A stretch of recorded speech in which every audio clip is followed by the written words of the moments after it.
falar sobre satanismo, para mim é um assunto muito difícil, porque, querendo eu fugir um pouco da responsabilidade de falar da minha família e falar da minha vida, mas em alguns momentos é inevitável falar disso. E quando se fala do passado, eu tenho muito medo de falar do passado. Eu estive ontem aqui ministrando a palavra de Deus, e eu falei que um veneno é você olhar para o seu passado. É um perigo. Por quê? Porque te faz bater a mão num monte de cinzas, algo que Deus já queimou, que está ali inerte. Mas se você bater a mão ali, pode se levantar uma nuvem de cinzas e te impregnar novamente e acabar te prejudicando. Eu sou vacinado contra o satanismo porque eu não entrei por amor no satanismo. Eu não me converti ao satanismo. Eu vim de uma família toda que pertencia a isso. Eu nunca fui católico, ou nunca fui de outra religião, como a maioria dos brasileiros são. E aí convertem-se para o cristianismo, para o evangelho. Eu nunca fiz primeira comunhão, ou crisma, essas coisas. Nunca participei de uma missa, ou de uma escola dominical. Sempre criado dentro de um lar satanista. Então, eu não tive uma opção de escolha. A única opção de escolha que eu tive na minha vida, e graças a Deus que eu optei por isso, foi entregar minha vida a Jesus Cristo há exatos 15 anos atrás. Mas, quando eu falo sobre satanismo, independente se eu falar de mim ou não, eu vou estar falando um pouco do meu passado, da minha família, das coisas que eu vivi e das coisas boas que eu passei. Porque eu não passei do meu nascimento até os 16 para 17 anos de idade, um mar de desilusões, de doença ou de nada. Para vocês terem uma ideia, eu nunca tomei uma vacina na minha vida e nunca peguei catapora, sarampo, cachumba, nada. Porque dentro do satanismo há uma guarda daqueles que são usados, que estão estudando, são tão bem protegidos e guardados que nada acontece com eles. Então, eu quero fazer dessa oração do pastor Manuel Carlos o nosso escudo nesta noite. E quero declarar nas regiões celestiais que nada do que nós venhamos a falar aqui na igreja venha a ser para gerar legalidade, sim, para gerar alerta para a igreja do Cordeiro, amém? Quantos podem concordar com isso que eu disse? Digam amém. Vamos abrir nossas Bíblias por um momento, no livro de João, o Evangelho de Jesus Cristo, segundo escreveu São João. E eu gostaria de te convidar a ler a partir do capítulo 11, apenas alguns versículos. A começar pelo versículo 41, o 42 e o 43 e o 44. Diz assim o texto: Então disse Jesus: Não te disse eu que se creres verás a glória de Deus? Verso 41. Tiraram então a pedra, e Jesus, levantando os olhos para o céu, disse: Pai, graças te dou, porque me ouviste. Eu sei que sempre me ouves, mas eu disse isso por causa da multidão que me rodeia, para que creiam que tu me enviaste. Tendo dito isso, Jesus clamou em alta voz: Lázaro, vem para fora. O morto saiu, tendo as mãos e os pés enfaixados, e o rosto envolto num lenço. E deu-lhe a ordem, Jesus: desatai-o e deixai-o ir. Uma das grandes ordens de Jesus na nossa vida é gritar. Eu gosto muito de grito. Eu preguei uma vez aí sobre isso, não foi? Jesus nunca disse para você falar baixo. Jesus sempre disse para você bradar, se possível subir nos telhados e gritar. Porque há uma necessidade nos dias de hoje de que a igreja volte para o Senhor, de que a igreja retorne à comunhão, à intimidade com o Senhor. E muitos aspectos, muitas coisas têm nos separado do Senhor. E a ideia inicial de se falar sobre isso, sobre o tema proposto essa noite, é justamente desvendar algumas coisas que o satanismo tem feito para barrar o crescimento da igreja, para barrar o evangelismo, a obra de evangelização, e para barrar a comunhão do ser humano com Deus. Eu costumo dizer que não é interessante hoje para o satanismo no Brasil tirar a pessoa das igrejas. Não é um bom negócio. Porque quando o diabo tira um crente de uma igreja, Deus vai lá e coloca 10 no lugar dele. Então, o inimigo aprendeu a parar de bater. Porque quanto mais ele batia nos crentes, mais os crentes cresciam e se fortaleciam. Você vê isso na antiga União Soviética, que foi fechado para qualquer tipo de expressão religiosa. E quando abriu-se as cortinas de ferro, existiam milhares de igrejas que estavam escondidas nas casas, nas cavernas, nos porões. E descobriu-se que quanto mais se oprimia o evangelho, quanto mais se proibia a propagação do evangelho de Cristo, mais crescia. E o diabo, ele é milenar. Ele tem uma sabedoria, uma inteligência, uma astúcia, uma esperteza milhões de vezes maior do que a nossa. Ele conhece o homem no seu íntimo. O homem é formado de personalidade, de caráter. E ele conhece o caráter, a personalidade de cada ser humano. Por mais que ele não saiba o teu futuro, por mais que ele não tenha como ler o teu pensamento, porque você é lacrado pelo Espírito Santo de Deus, ele consegue prever os seus atos, prever o que vai acontecer contigo, porque afinal de contas, milhares, talvez até bilhares de pessoas, desde a fundação da terra até hoje, já viveram muito parecidas com você. E ele consegue fazer então uma projeção. 30 mil pessoas iguais a você já viveram nessa terra e fizeram coisas igual você está fazendo, e aconteceu tal coisa. Então a projeção é que 98% de certeza vai acontecer isso com você. Por isso tem tanto cartomante, tanto vidente, tanto cigano por aí. Não é que eles adivinham, o diabo não tem poder no tempo, o único que tem poder no tempo, no espaço, é o Senhor, Ele é eterno. Não existe obra de vidência, clarividência, de pré-cognição. Tudo isso é obra de engano. É uma matemática muito bem montada pelo inferno para enganar as pessoas. Eu começo falando por aí, logo eu falo de como foi que eu conheci tudo isso. Eles fazem uma previsão matemática. Eu vou explicar para você sobre o fenótipo e sobre o genótipo da pessoa. O fenótipo, o que é? É a tua aparência externa. E o genótipo é a sua aparência interna, ou seja, o seu gene. As pessoas que têm a sua questão genética muito parecida, a sua questão fenológica muito parecida, eles estão também com caráter de personalidade parecido. Você pode perceber que normalmente pessoas que têm o seu tipo físico, o seu biotipo, o tipo do seu rosto, olha, aquele fulano é muito parecido com você. Ele também, se você é uma pessoa alegre, aquele que é parecido com você também é uma pessoa alegre. Se você tem um conhecido teu muito parecido comigo, você vai ver que é uma pessoa que fala pra caramba, que é alegre, que é extrovertido. Por quê? Porque quando você é parecido fisicamente, você também tem características da personalidade e do caráter parecidos. Com isso, o inferno gerou um banco de dados de cada pessoa, cada tipo de pessoa na face da terra, de todas as raças. E ele consegue prever, numa escala de 10 anos, o que as pessoas vão passar nos próximos 10 anos, baseando-se nas experiências passadas de pessoas que tinham fenótipo e genótipo muito parecidos com você.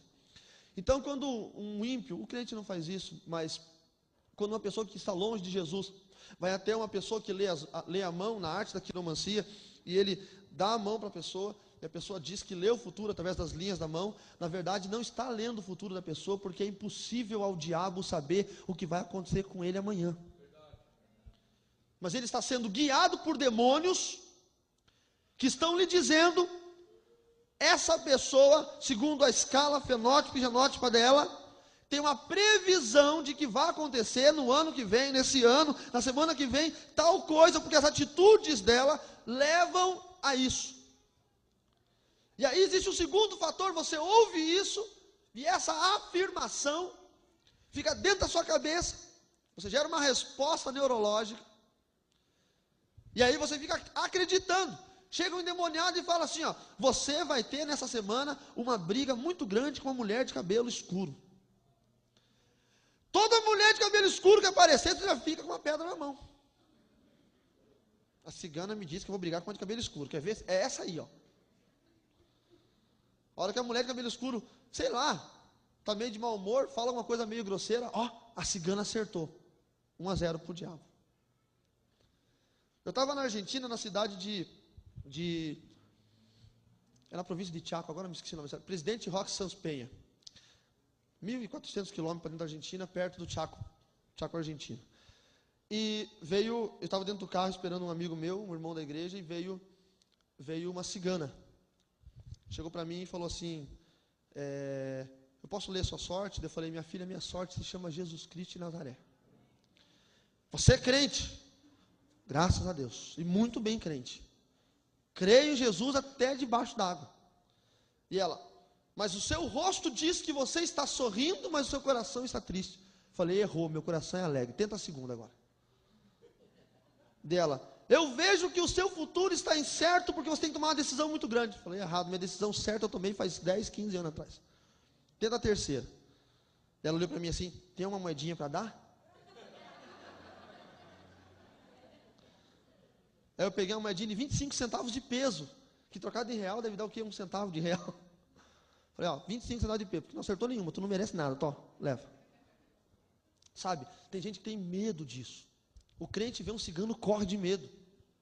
Vê uma cartomante, Deus o livre. Vê não sei o que, tem arrepio. Irmãos, são pessoas fracas espiritualmente, que são usados por demônios e que não podem te fazer o mal. Se falarem alguma coisa contra você, você se lembra do livro de Provérbios que diz que a maldição sem causa é como um pássaro que não encontra pouso, não tem eficácia nenhuma. Chegar um endemoniado e falar, olha, eu vejo que tu vai morrer. E você pergunta, quando que tu vai ver que eu vou morrer? Porque todo mundo aqui que eu saio vai morrer. A não sei que Jesus volte hoje, nem ninguém morre. Vai morrer essa semana. Não vou morrer essa semana. Teu filho vai ficar doente. Não vai ficar doente. Não vai funcionar. Maldição sem causa não encontra pouso. Agora tem muita gente que vai em busca disso. E a partir da hora que você vai em busca disso, você gera o que nós chamamos de direito legal. Você dá um direito de legalidade ao diabo para agir na sua vida. E o direito legal gera-se pontos de apoio, é como um alpinista que vai subir uma montanha. E se ele sobe apenas segurando nas rochas e bate um vento, derruba ele da rocha, ele morre. Mas se ele finca pinos na rocha e prende cordas nele nos pinos, ele pode subir. Se o vento bater, ele pode até cair, mas ele fica seguro e logo ele retoma a escalada.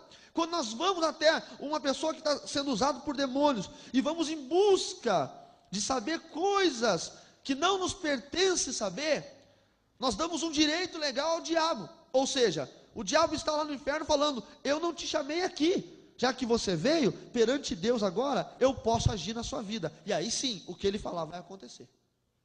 Tem muita gente que está com problema no casamento, em vez de procurar Jesus, vai procurar macumbeiro para fazer macumba.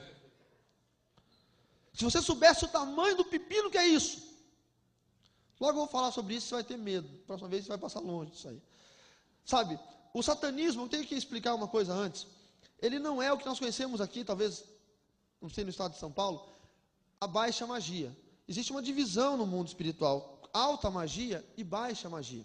Baixa magia são essas religiões afros que nós conhecemos, que lidam, segundo eles, e eu não posso afirmar que sim ou que não, porque no Brasil há liberdade de culto e expressão, lidam, segundo eles, com o bem e com o mal. Fazem coisas para o bem e coisas para o mal, espontaneamente. Mas o satanismo não. O satanismo é uma escala que nós encontramos ali em Efésios 6, a partir do verso 12, principados, potestades, dominadores e forças. Principado e potestade é a alta magia, é satanismo. Dominadores e forças espirituais do mal nas regiões celestes é baixa magia. No Brasil se trabalha muito com baixa magia. Quem é um dominador? Pombagira é dominador, Zé Pilintra é dominador, Exu Caveira é dominador, Preto Velho é dominador. São demônios dominadores. E forças do mal na região celeste são demônios que não são nomenclaturados, mas que trabalham para legiões de dominadores. Um grande exemplo é, hoje num terreiro tem lá uma pombagira manifesta. Hoje num outro terreiro, no mesmo horário, tem outra pombagira manifesta. Se esse demônio não é onipresente, como é que pode estar em dois lugares ao mesmo tempo? Se o único que tem a onipresença é o Senhor. Porque existem milhares, bilhares, zilhares de demônios, e eles incorporam o nome dos outros demônios. Então, aparece uma Maria Padilha lá e uma Maria Padilha aqui na mesma hora, mas não é a mesma, são demônios que usam o mesmo nome. No satanismo, trabalha-se com príncipes e subpríncipes, principados e potestades. Segundo o inferno, não segundo crenças cristãs ou religiosas, são 4 príncipes e 8 subpríncipes. A Bíblia fala sobre principado e potestade, eu fico com a Bíblia. Mas principado é o nome de um coletivo. O Principado de Mônaco, por exemplo. Então, principado não é apenas um príncipe. Acredita-se erroneamente que Satanás, Lúcifer, Beelzebu é tudo a mesma coisa. Não é. São demônios distintos, com funções distintas. O principado, segundo a Bíblia satânica, escrita por Anton LaVey, conta com 4 nomes: Lúcifer, Satanás, Belial e Leviatã. Nós vamos falar um pouquinho sobre cada um deles. E as potestades ou subpríncipes são 8. E eu não quero nem falar os nomes dos 8, mas cada um trabalha numa área específica. Por exemplo, na área da comida, gastrointestinal ou doenças relativas à alimentação, é um demônio chamado Behemoth. Esse demônio é uma potestade que comanda essa área em todo o planeta Terra. Você percebe que na Índia existem rituais, oferendas só em cima de comida. São rituais e oferendas para demônios ligados diretamente a Behemoth. Demônios da área da sexualidade, enfim, de parte de sexualidade, de homossexualismo ou não, bissexualismo, bestialidade, essas coisas todas, são demônios da linha de Belfegor. Behemoth é o demônio da linha da comida, Belfegor é o demônio da linha da sexualidade. É através dele, dessa potestade, que descem as demais escalas para chegar até, por exemplo, no Brasil, a pombagira, que atua na separação de casais. Então existe uma liderança. Lá em cima tem um príncipe, abaixo dele tem as potestades, os subpríncipes, liderando cada área da vida humana. Abaixo deles os dominadores diferentes em cada país. Nos Estados Unidos são outros demônios, no Brasil são outros, na China, no Japão são outros, na Inglaterra, em Portugal são outros, mas são todos eles abaixo das potestades e são demônios dominadores. Hoje em dia tem um negócio mais moderno, estão exportando demônio, importando demônio. Tem brasileiro que vai lá na Europa levar lá os demônios do Brasil para lá e não sei o que. Estão importando por mim, querem levar embora, podem levar. Deixa o Brasil sem nenhum aqui. Tá bom demais. São divisões. A minha família tinha, por regra, uma profissão e uma religião. Por quê? Porque no Brasil, ainda, e graças a Deus por isso, não é aceito o satanismo como religião, não se permite igreja aberta de satanismo como religião. Embora já haja alguns templos satânicos com fachadas, mas já existem, eu conheço alguns. Mas não existe ainda a religião propriamente dita satanismo. Em outros países do mundo já existe. E cada um tem que ter um trabalho secular, por mais que não ganhe nada. Porque se ganha muito dinheiro no satanismo, e aí vai aparecer esse dinheiro como? Aí a Polícia Federal, sei lá quem, vai acabar indo atrás pensando que é alguma maneira de conseguir dinheiro ilícita, inclusive é uma maneira de conseguir dinheiro ilícita. Então, a minha família sempre teve 2 religiões. A parte do meu avô, que era o sacerdote superior, eles eram da Umbanda e da Quimbanda. E a parte da minha avó, ela era do budismo ocidental, que tem alguns nomes no Brasil, como Jorei Center e algumas coisas assim, que eu não me lembro muito bem, messiânica, etc. E era a religião da família. Eu cresci no meio disso. Dias de reunião no terreiro, eu ia lá, junto com a reunião, acostumado a ver manifestação do demônio direto. Dias que tinha festas no budismo, eu ia lá também, sempre indo de um lado de outro. Cresci desde pequenininho com isso tudo, mas acostumado, dentro da família, a ver os rituais de magia negra. Os rituais de magia negra, queridos, são coisas que não se contam um para o outro. Não existem manuais, existem apenas 3 livros sagrados dentro do satanismo, que se chama Lemegecton, Heptameron e as Chaves de Salomão. 3 livros que ensinam como fazer magia negra. Os únicos 3 livros sagrados. Não existem cópias, não tem como você ir numa livraria e pedir, eu quero um livro, as chaves, não existe isso. Embora hoje em dia deve ter muitas compilações, mas não existe porque eram tradições passadas de pai para filho. E essas tradições são guardadas as 7 chaves dentro do satanismo. É impossível você arrombar a porta da casa do satanista e encontrar um armário cheio de livros sagrados e textos escritos com sangue e pedaços de cabeça. Você não vai achar. O máximo que você pode achar é uma casa vazia. Porque são muito sutis no que fazem. Matam pessoas todos os dias. E você não vê onde estão os corpos. Eu vou te falar onde estão. Na minha família eu entrei automaticamente com 12 anos, porque no satanismo não se recruta crianças com menos de 12 anos. Os pais podem oferecer a criança a Satanás, ele pode oferecer ao diabo a criança. Mas não se recruta com menos de 12 anos. Depois que eu me converti, eu descobri que com 12 anos é a maioridade espiritual. É onde a pessoa tem que decidir se vai servir a Jesus ou não. Então, com 12 anos, fez 12 anos completo, pode se recrutar ou não para o satanismo. Eu teria até umas fotos para mostrar, mas talvez na edição dessa filmagem a gente venha colocar, de crianças sendo oferecidas pela família no satanismo. São coisas assim, hediondas, horríveis, sabe? Em alguns dos meus seminários eu tenho mostrado isso. São coisas terríveis. Eu tenho uma foto muito interessante que eu consegui, que foi uma criança sendo oferecida nos Estados Unidos. Ela é levada num chiqueiro, porque para os satanistas o cristão é considerado um porco, porque sempre está se abaixando, sempre está se humilhando, e para eles isso é um sinal de fraqueza. Então a criança é oferecida ao diabo dentro de um chiqueiro, toda nua, e eles derramam sangue sobre aquela criança, a criança fica toda empapada de sangue, e a criança oferece algo para o diabo. E na foto que eu tenho é uma menina muito bonita, uma loirinha assim, oferecendo balinhas em forma de meia-lua no chão do chiqueiro. E os pais derramando sangue, e ela toda tomada de sangue no meio do chiqueiro. Nós não acreditamos nisso, por quê? Porque não faz parte do nosso cotidiano. Antes de eu me converter, eu não acreditava que podia haver manifestação espiritual do Senhor. Eu não acreditava em crente orar em língua estranha, eu não acreditava em conversão de alma, eu não acreditava em cura, eu não acreditava em aleijado andando, eu não acreditava em nada disso. E nós hoje, que nunca tivemos um contato com o sobrenatural, não acreditamos, achamos que isso é coisa de filme, mas o cinema só copia a realidade. Eles não inventam nada do nada, eles têm informações de algum lugar, e coisas terríveis acontecem. Com 12 anos de idade, eu tinha que ingressar no satanismo, porque eu já tinha sido oferecido no passado. Como é que eles oferecem? Você vai perceber a matemática das coisas. Eu nasci no dia 6 de janeiro de 1976. 6/1/76. No satanismo, todos os números são 3 algarismos. Então, quando se tem 4 algarismos, os números do meio são subtraídos, para que se forme um algarismo só.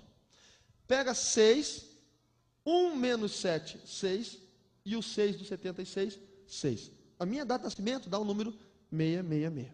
Se você for procurar no livro de Apocalipse, no capítulo 3, verso 18, diz: aqui está a sabedoria, aquele que tem entendimento da besta, pois é o número de homem. E esse número é 666. Deus já tinha dado a dica para a igreja que o número da besta se aplicaria em homens.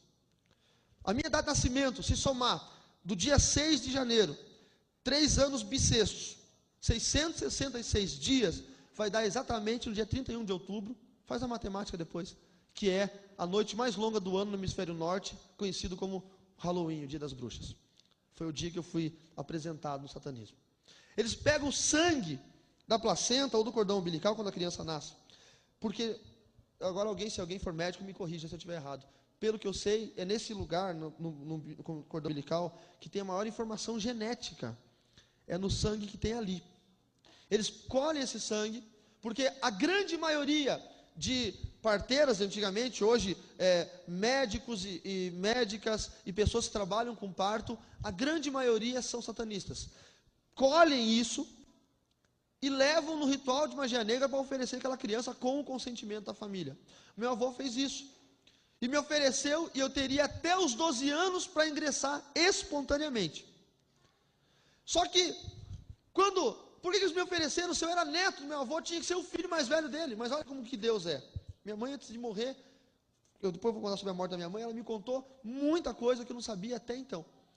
O meu avô tinha que gerar uma descendência espiritual. Nasceu o filho mais velho dele, o primeiro filho.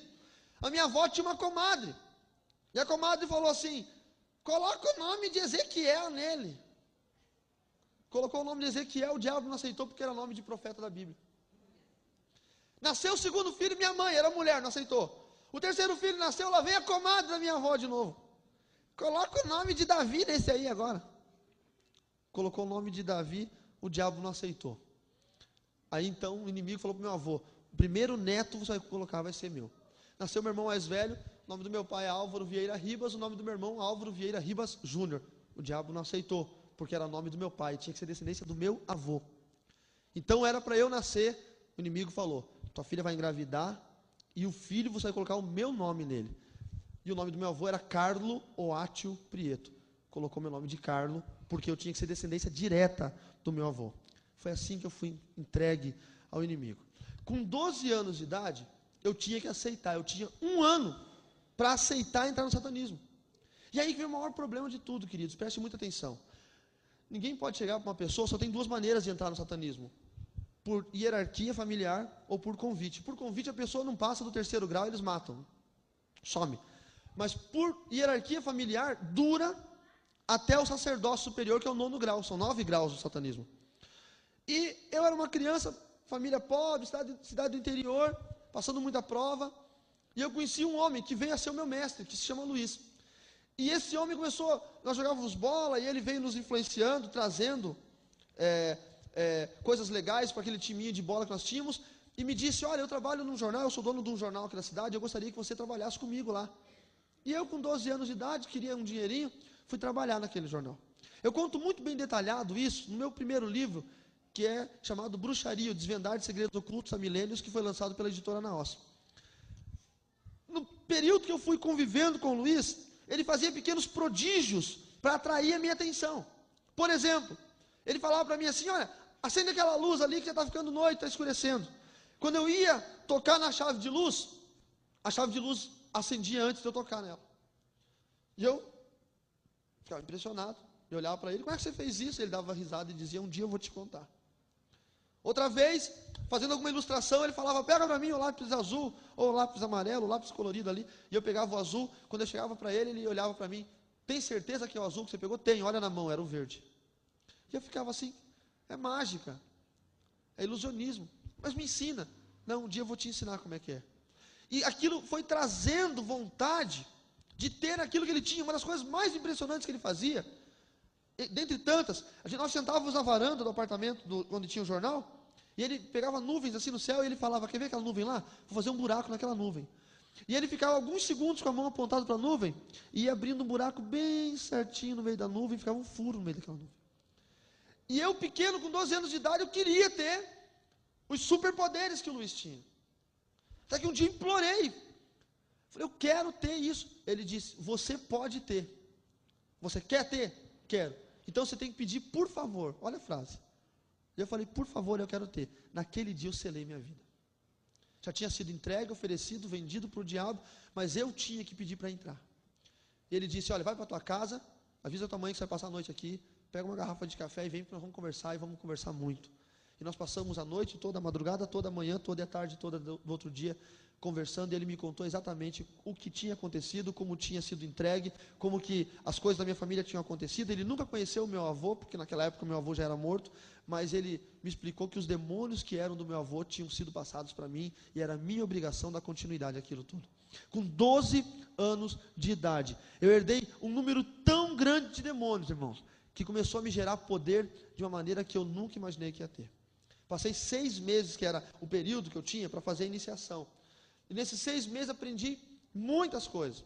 Além dos truques que o Luiz fazia, fui aprendendo essa manipulação de pensamento, que nós erroneamente falamos de ler a sorte ou adivinhar o futuro. Aprendi essa manipulação de pensamentos e já fui taxado na minha cidade como o iluminado. As pessoas vinham para mim, olhavam e falavam, antes de você chegar em casa vai acontecer tal coisa na tua vida. E a pessoa chegava e tinha acontecido aquilo. E voltavam correndo, queriam se consultar comigo. O menino de 12 anos era o prodígio da cidade do interior. Pessoas vinham falar comigo sobre negócio e eu dizia, se você fechar esse negócio, daqui 3 meses vai acontecer tal coisa. E acontecia. E eu comecei a ficar, de certa forma, conhecido, e passei a ir até Curitiba, que era a capital do estado do Paraná, que é a capital do estado do Paraná. E lá, dentro da empresa Volvo, tinham pessoas lá dentro que eram muito ligados a um parente meu, me levavam lá dentro para fazer essas consultas mediúnicas e ler a sorte e abençoar esse tipo de pessoa. Eles acreditavam que se eu tocasse neles, eles poderiam ser abençoados de alguma maneira. E eu comecei a gostar disso, porque eu passei de 0 a 100 em 3 segundos, parecia uma Ferrari.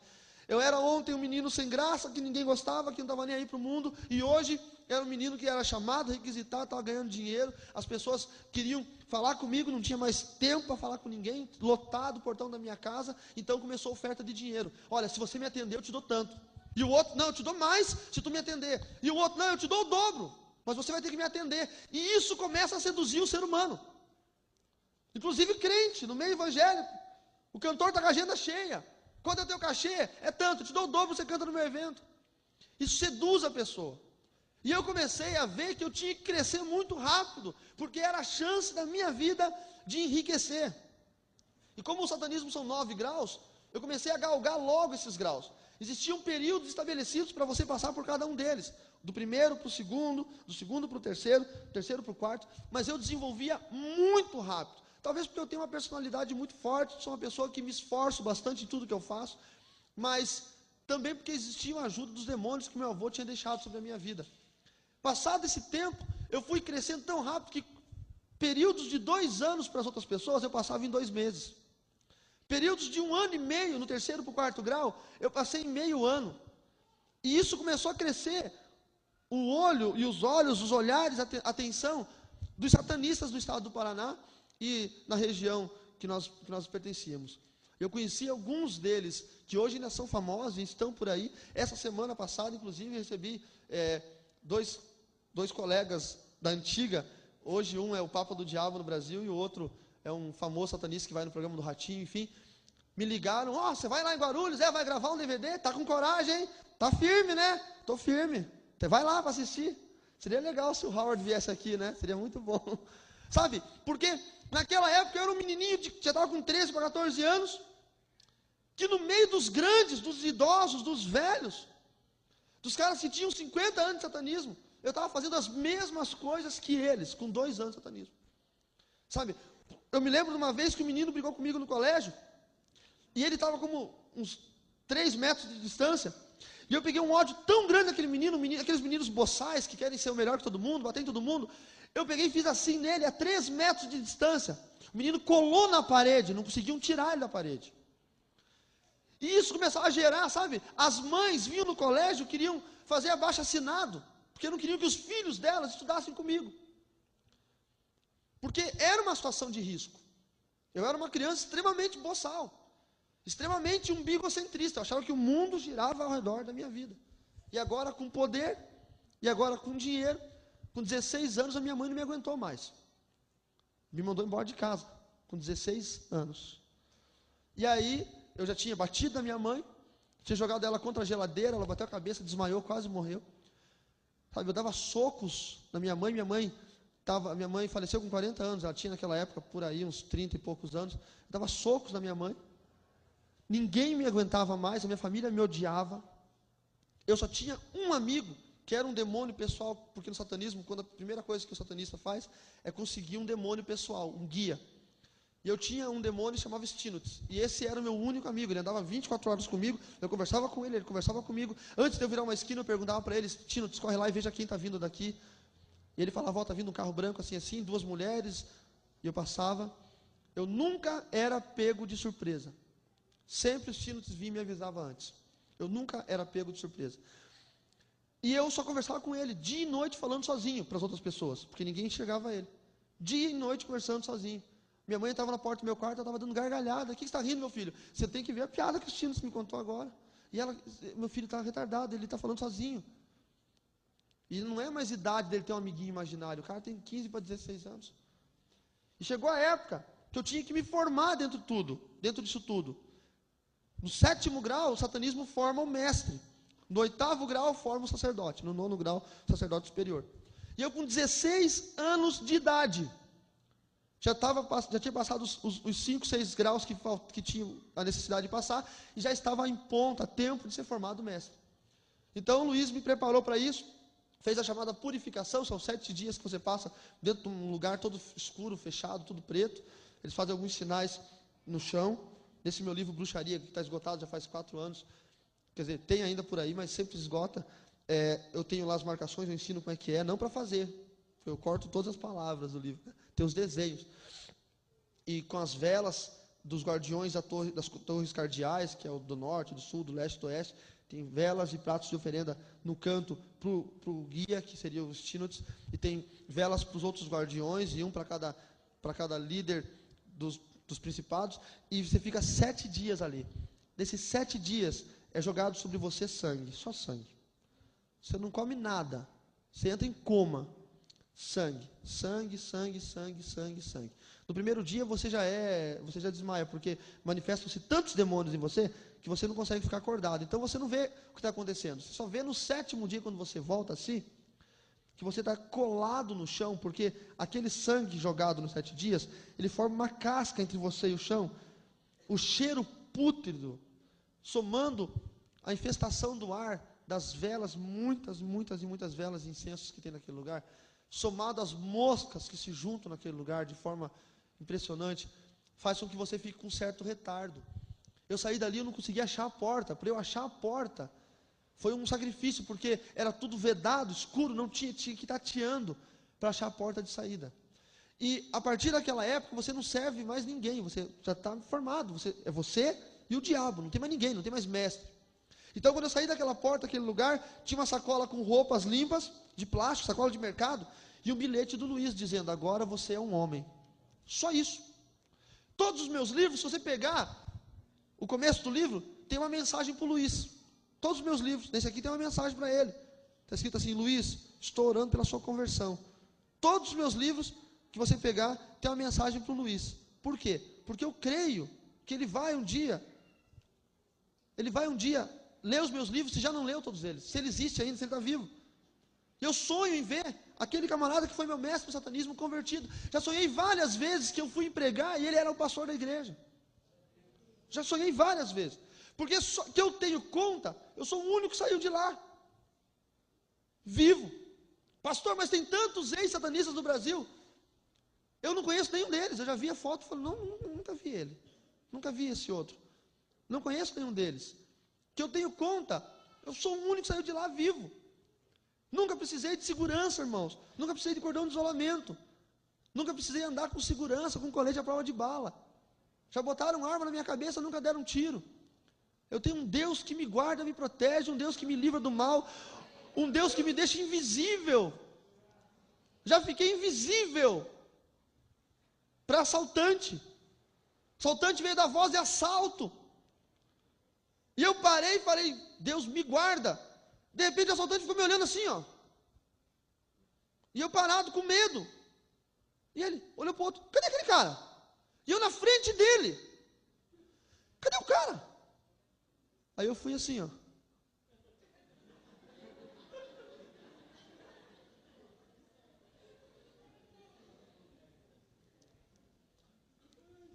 Para que segurança? Se Deus te tira de um lugar desse, Deus é suficientemente capaz para te proteger o resto da sua vida. Ele não precisa que você contrate segurança armada.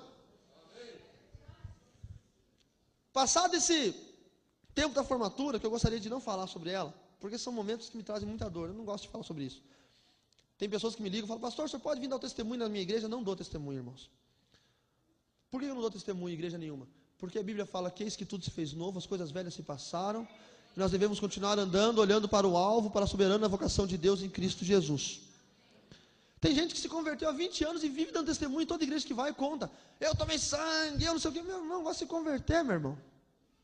Vai ler a Bíblia, vai se formar, vai ser pastor, vai ser evangelista, vai ser missionário, vai ganhar alma. Só dá valor para o diabo, só fala do diabo, só o diabo.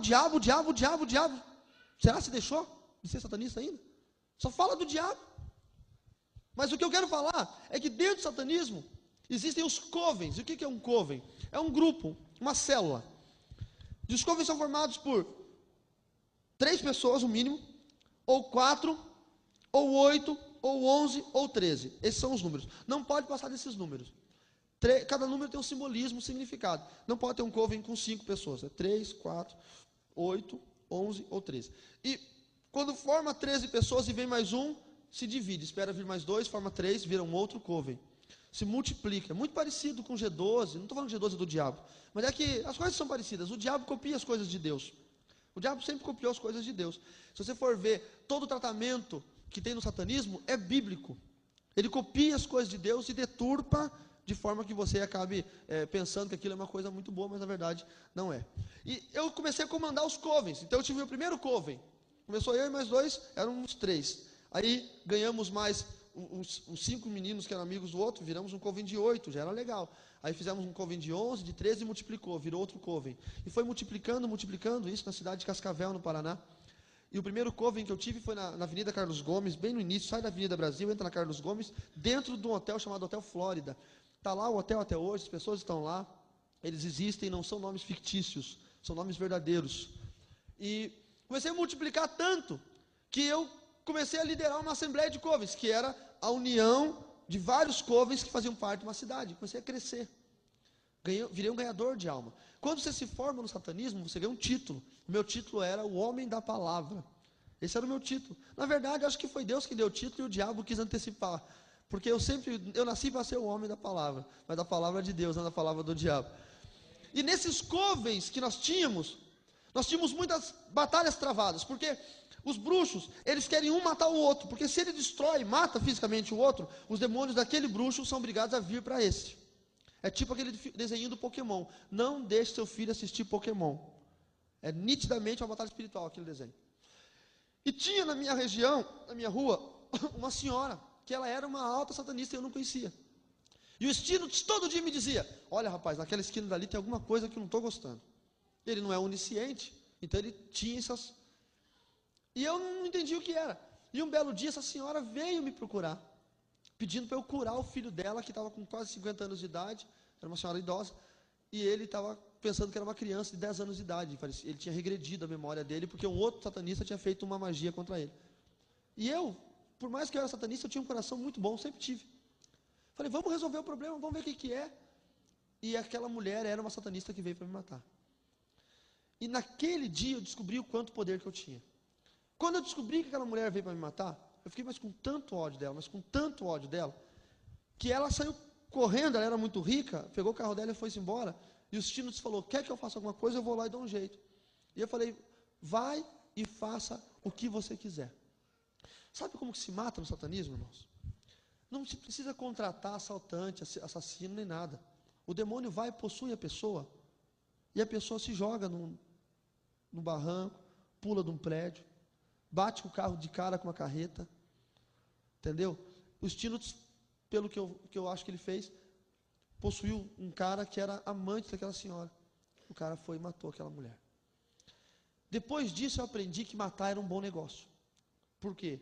Não sujava as mãos, você nunca ia na cena do crime, só que você invocava demônios e os demônios matavam as pessoas. E comecei a ganhar dinheiro, mas muito dinheiro com isso. Muita esposa vinha lá e falava, quanto você quer para o meu marido morrer? Porque ela tinha um amantezinho mais novo, e se o marido morresse, a herança ficava para ela, ela podia viver bem e com o amantezinho mais novo dela. Sabe, queridos, o satanismo hoje mata por dia milhares de pessoas. Mas pastor, onde é que estão essas pessoas? Eu vou te falar. Eles pegam 5 jovens, baladeiro, bêbado, drogado, um amigo deles que é satanista, convida eles para ir num lugar mais reservado, uma festa, enfim, eles vão. Chega naquela festa, quando os 5 entram, é um ritual satânico. Não tem como correr, eles estão fortemente armados, são fortes, estão ali. Prendem aqueles jovens, os 4, um deles era um satanista. Matam eles em ritual, arrancam órgãos do corpo, por exemplo, se o satanista arranca o coração e come, morde, mastiga, engole, come um coração humano, ele tem demônios, detém demônios sobre a vida dele, com poder de agir na área da saúde de outras pessoas.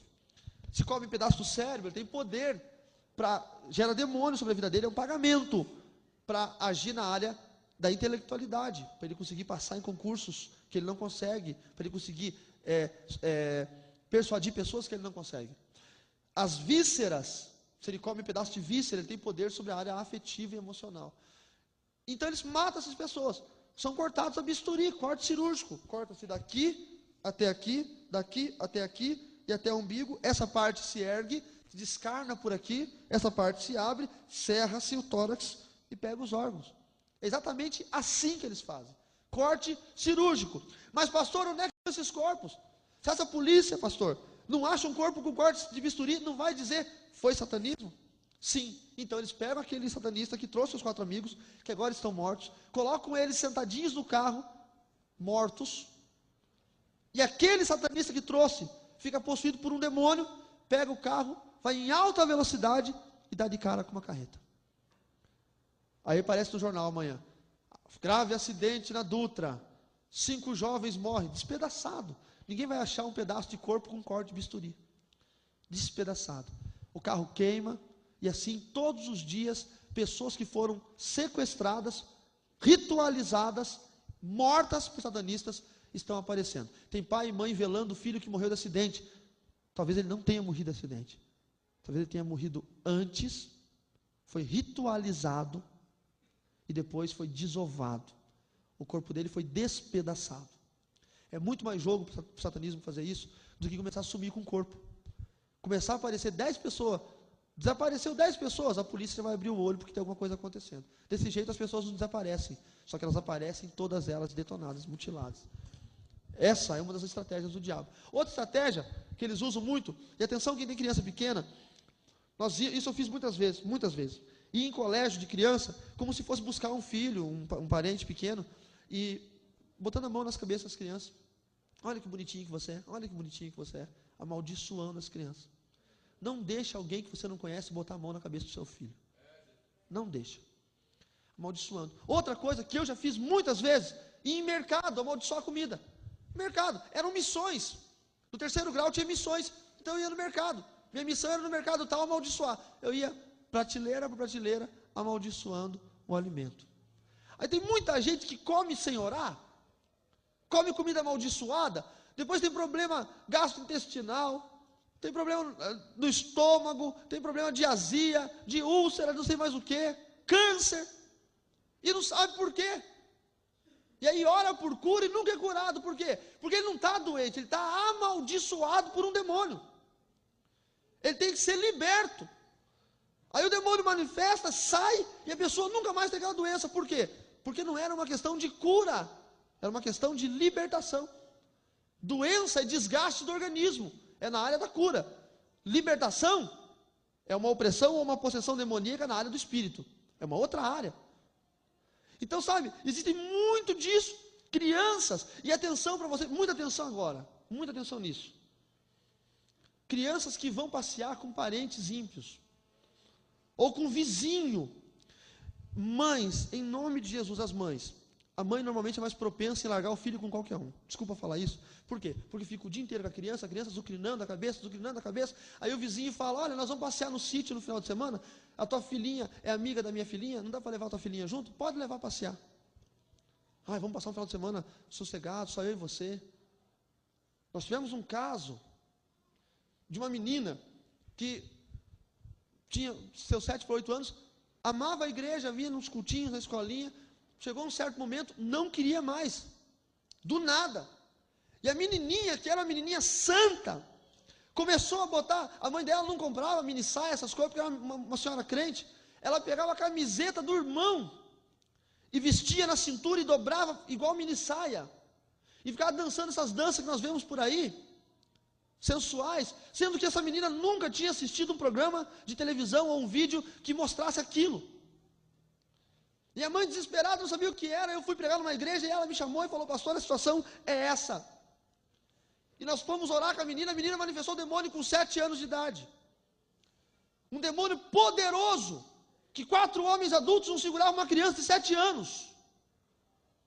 E aí no meio da libertação eu falei, Senhor, eu preciso de discernimento, porque eu nunca vi um negócio desse.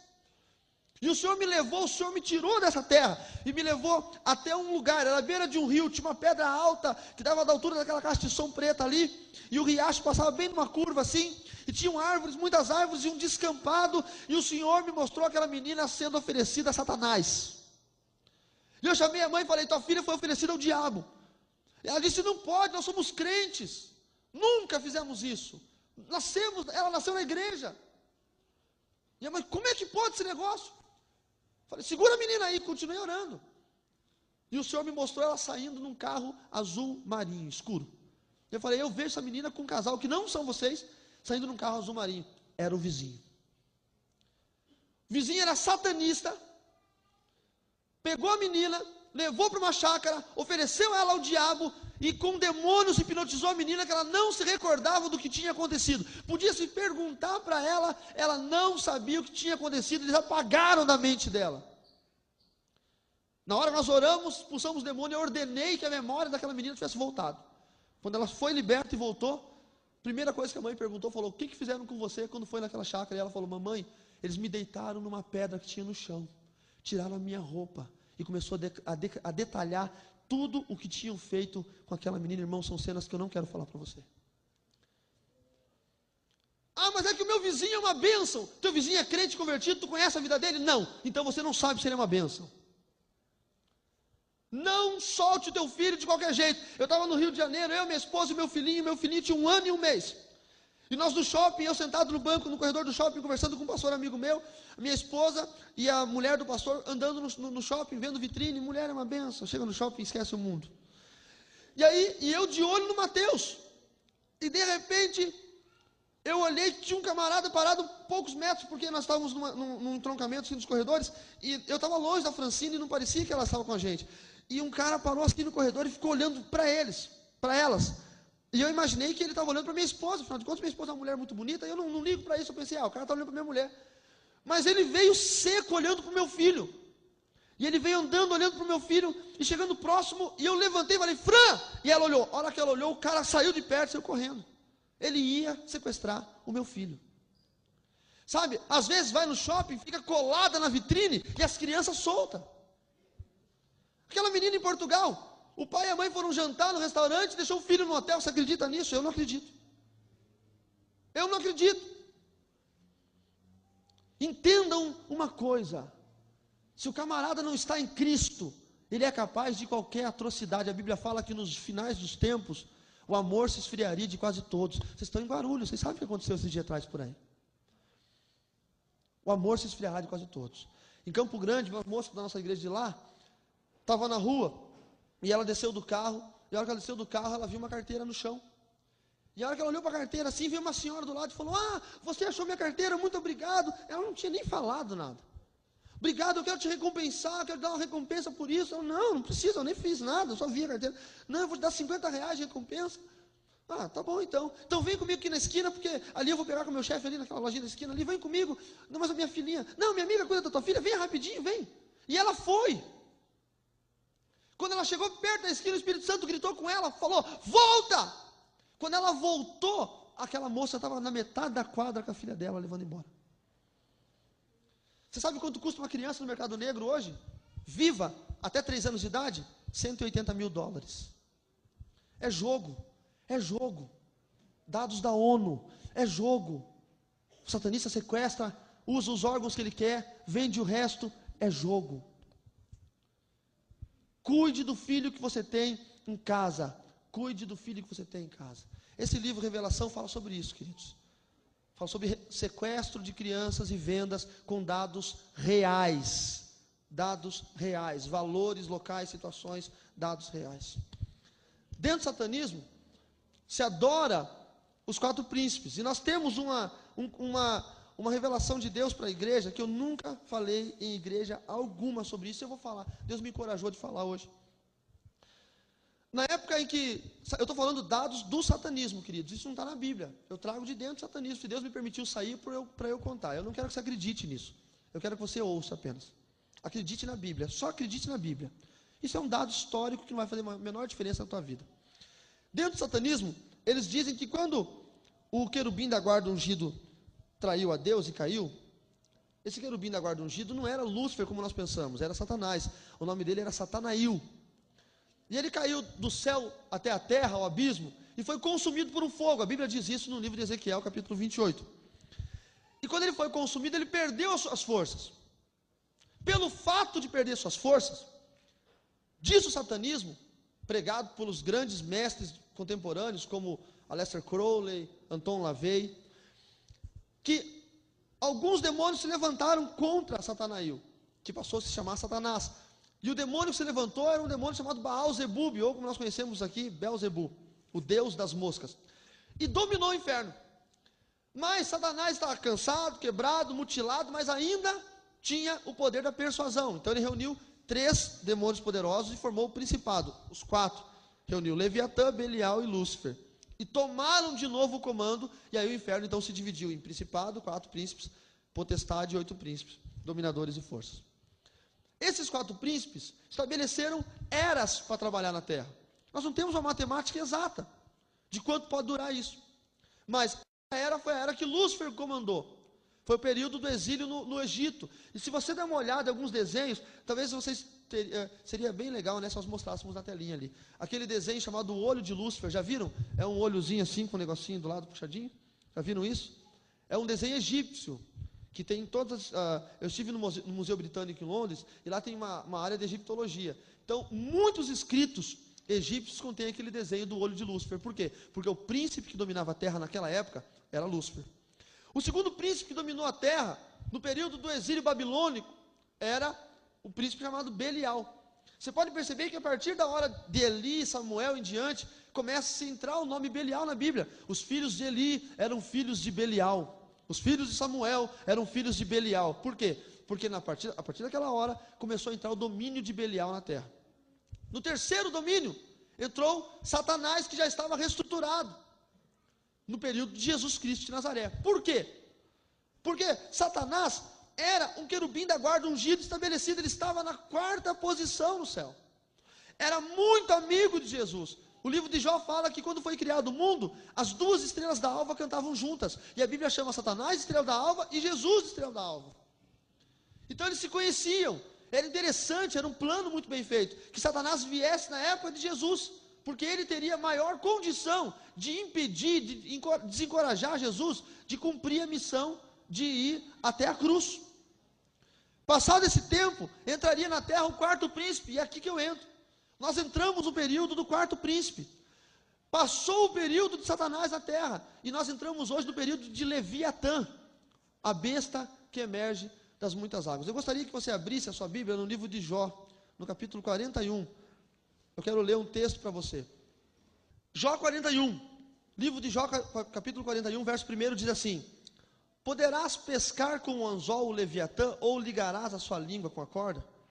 Podes pôr uma corda no seu nariz, ou um espinho furarás a sua queixada? Porventura multiplicarás as suas súplicas para contigo, ou brandamente te falarás? Fará ele concertos contigo, ou tomarás tu por escravo para sempre? Brincarás com ele como se for um passarinho, ou o prenderás para as tuas meninas? Os teus companheiros farão dele um banquete, ou o repartirão entre os negociantes? Encherás a sua pele de ganchos, ou a sua cabeça de arpéus de pescadores? Põe a tua mão sobre ele, e lembra-te da peleja, e nunca mais tentará tal coisa. Eis que a sua esperança falhará. Porventura, nenhum à sua vista será derribado? Ninguém há tão atrevido que o despertá-lo se atreva.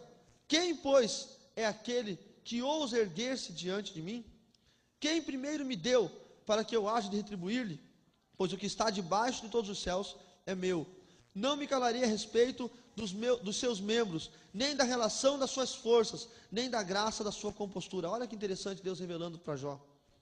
Deus falando, tudo que está debaixo do céu é meu, e eu não vou me calar a respeito dos seus membros. E quem que ele está falando? Quem são esses membros? O principado. Aqui diz que Leviatã estava dormindo, e ele disse que ninguém tinha coragem de acordá-lo. Presta atenção nos versos seguintes. Eu vou pegar aqui a partir do verso 15. As suas fortes escamas são excelentíssimas, cada uma fechada como um selo apertado. Uma a outra se chega tão perto que nem um assopro passa por entre elas. Umas às outras se ligam, tanto aderem entre si, que não se podem separar. Cada um dos seus espirros faz resplandecer luz, e os seus olhos são como as pestanas da alva. Da sua boca saem tochas, iscas de fogo saltam dela. Do seu nariz procede fumaça, como de uma panela que ferve ou de uma grande caldeira. O seu hálito faz acender os carvões, e a sua boca sai chama. No seu pescoço pousa a força, perante ele até a tristeza salta de prazer. Os músculos da sua carne estão pegados entre si, cada um está firme nele, e nenhum se move. O seu coração é firme como uma pedra, e firme como a mó de baixo. Levantando-se ele, tremem os valentes, em razão dos seus abalos, ficam fora de si. Presta atenção nisso. Teve a época de Lúcifer na terra, teve o domínio de Belial na terra, teve o domínio de Satanás na terra, que já passou 2000 anos, e agora entrou o domínio de Leviatã na terra. O príncipe que domina é Leviatã agora. Ele é o príncipe das águas. Lúcifer é o príncipe da terra, Belial do ar, Satanás do fogo, Leviatã das águas. Olha que interessante. O texto de Jó diz, verso 25, capítulo 41, levantando-se ele, tremem os valentes, em razão dos seus abalos, ficam fora de si. Quando deu aquele tsunami na Ásia, foi um sinal físico no mundo que nós vivemos, de que estava iniciando o domínio de Leviatã na terra. O demônio da água foi um abalo sísmico debaixo do mar, que levantou aquelas ondas gigantes e matou milhares de pessoas. E eu falei, Senhor, começou o domínio de Leviatã? O Senhor falou, começou. Como que é isso? Símbolo de Jesus, o peixe. Símbolo da nova era, é a era de Aquário. O aquário é a jaula que prende o peixe. É a hora em que o inferno quer prender o cristianismo. É a hora em que o inferno quer fechar a boca da igreja. Querem colocar uma lei aí, agora que está na moda da homofobia. Querem botar uma lei que qualquer impresso que contenha texto homofóbico vai ser proibido no Brasil. A Bíblia é um impresso que contém textos tidos como homofóbicos. Se essa lei se aprova, então eles vão ter direito, pela lei, de proibir a impressão de Bíblia no Brasil. A era de Aquário está entrando. Por quê? O demônio príncipe, chamado Leviatã, o demônio das águas, está começando a fazer funcionar suas coisas. Quais são as últimas notícias do mundo? Degelo das calotas polares, gera mais água. Aumento o nível dos oceanos, acabando com ilhas, água. Fim da água potável, água. Chuvas terríveis, tempestades, tufões, água. Tsunami, água. Começou o domínio de Leviatã na terra, queridos. Nós entramos no último período. Nós estamos muito próximos de serem arrebatados dessa terra. Dentro dessa ótica, nós vemos os dois textos de Apocalipse 13 e 17. Veja Apocalipse 13, o que diz. Apocalipse, capítulo 13.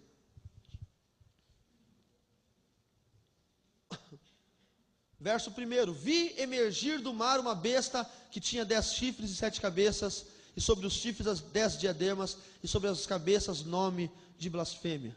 Apocalipse 17, versículo 1: Veio um dos 7 anjos que tem as 7 taças, e falou comigo dizendo: Vem e mostrar-te-ei o julgamento da grande meretriz que se acha assentada sobre as muitas águas. Qual que é o último príncipe que se levanta? Leviatã, o demônio das águas. O julgamento vai ser da meretriz que se acha assentada sobre as águas. Irmão, isso é uma revelação de Deus para a igreja. É um alerta do Espírito Santo de Deus para a igreja nos últimos dias. Não é uma nova doutrina, não é uma nova religião, não é um novo mover, é apenas a revelação da Bíblia Sagrada para a igreja. E vou chegar um pouquinho mais longe. No livro de Jó, capítulo 41, no verso 19, no verso 20 e no 21 que nós lemos: Da sua boca saem tochas, faíscas de fogo saltam dela. Do seu nariz procede fumaça como de uma panela fervente ou de uma grande caldeira. O seu hálito faz acender os carvões, da sua boca sai chama. Entenda uma coisa: um dos objetos de culto a Leviatã é o cigarro. É a unção que Leviatã pediu. Eu estava orando ao Senhor, eu estava em Portugal, e lá tem a maior fábrica de cigarros de toda a Europa, está em Lisboa. E lá é uma opressão diabólica. Quem conhece Portugal sabe disso. Os caras fumam em qualquer lugar, dentro de elevador, dentro de restaurante, no shopping. Você anda na rua, aquele fedor de cigarro. E eu tenho pavor, tenho asco disso. Eu comecei a orar e o Senhor falou para mim: quando você está doente, o que a Bíblia fala no livro de Tiago? Chame o presbitério do grego presbuterói, anciãos, e unjam com o óleo. Não é isso que diz a Bíblia no livro de Tiago, capítulo 5? Não é isso que diz a Bíblia? Na macumba, me perdoe o termo macumba, mas é uma palavra do idioma iorubá, africano. Na macumba, quando a pessoa está doente, o que fazem? Dão um passe. Como é que é o passe? Com fumaça de cigarro ou de charuto. O óleo de Leviatã é a fumaça do cigarro. Está se aumentando, proliferando a indústria de cigarro no Brasil e no mundo. Nunca se fumou tanto, nunca se viu criança pequena fumando, nunca se viu meninas e meninos, adolescentes fumando tanto quanto hoje, porque o demônio tem colocado isso para ungir as cidades e demarcar territorialmente. Se você estiver andando na rua e tiver um camarada fumando, vindo na tua direção, já começa a repreender em nome de Jesus, porque ele está demarcando o território. Ele é um coitado, ele nem sabe que está fazendo isso. Ele não sabe. Mas a Bíblia me diz que se eu não estou em Cristo, eu estou no inferno com o diabo. Se o camarada não é servo de Deus e fuma, ele está servindo diretamente aos demônios. E aí, está demarcando a cidade para o domínio de Leviatã. Demarcando. Olha que revelação. Mas, como é o demônio da água, eu gostaria de chamar a sua atenção com todo carinho para o livro de Gênesis, no capítulo 9, no verso 12.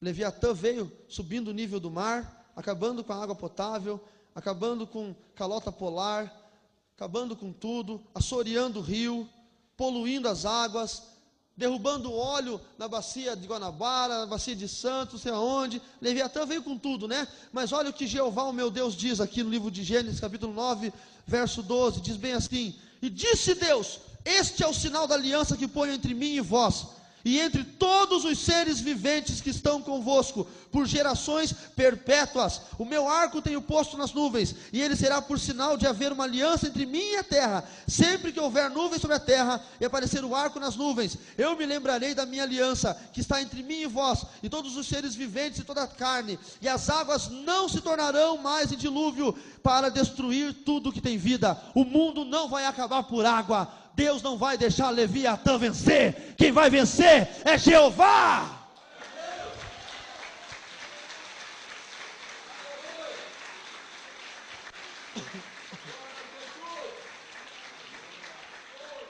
Pode dormir tranquilo e descansado.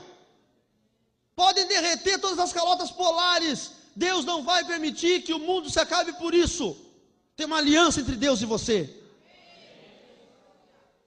Deus é bom, diga Deus é bom demais. Sabe, queridos, Deus não me tirou do satanismo para eu ser um cara escondido atrás de um testemunho. Deus não me tirou das trevas para eu ser um camarada escondido atrás de oferta de igreja para eu dar testemunho. Eu me converti 3 meses depois, eu fui estudar teologia, me formei bacharel.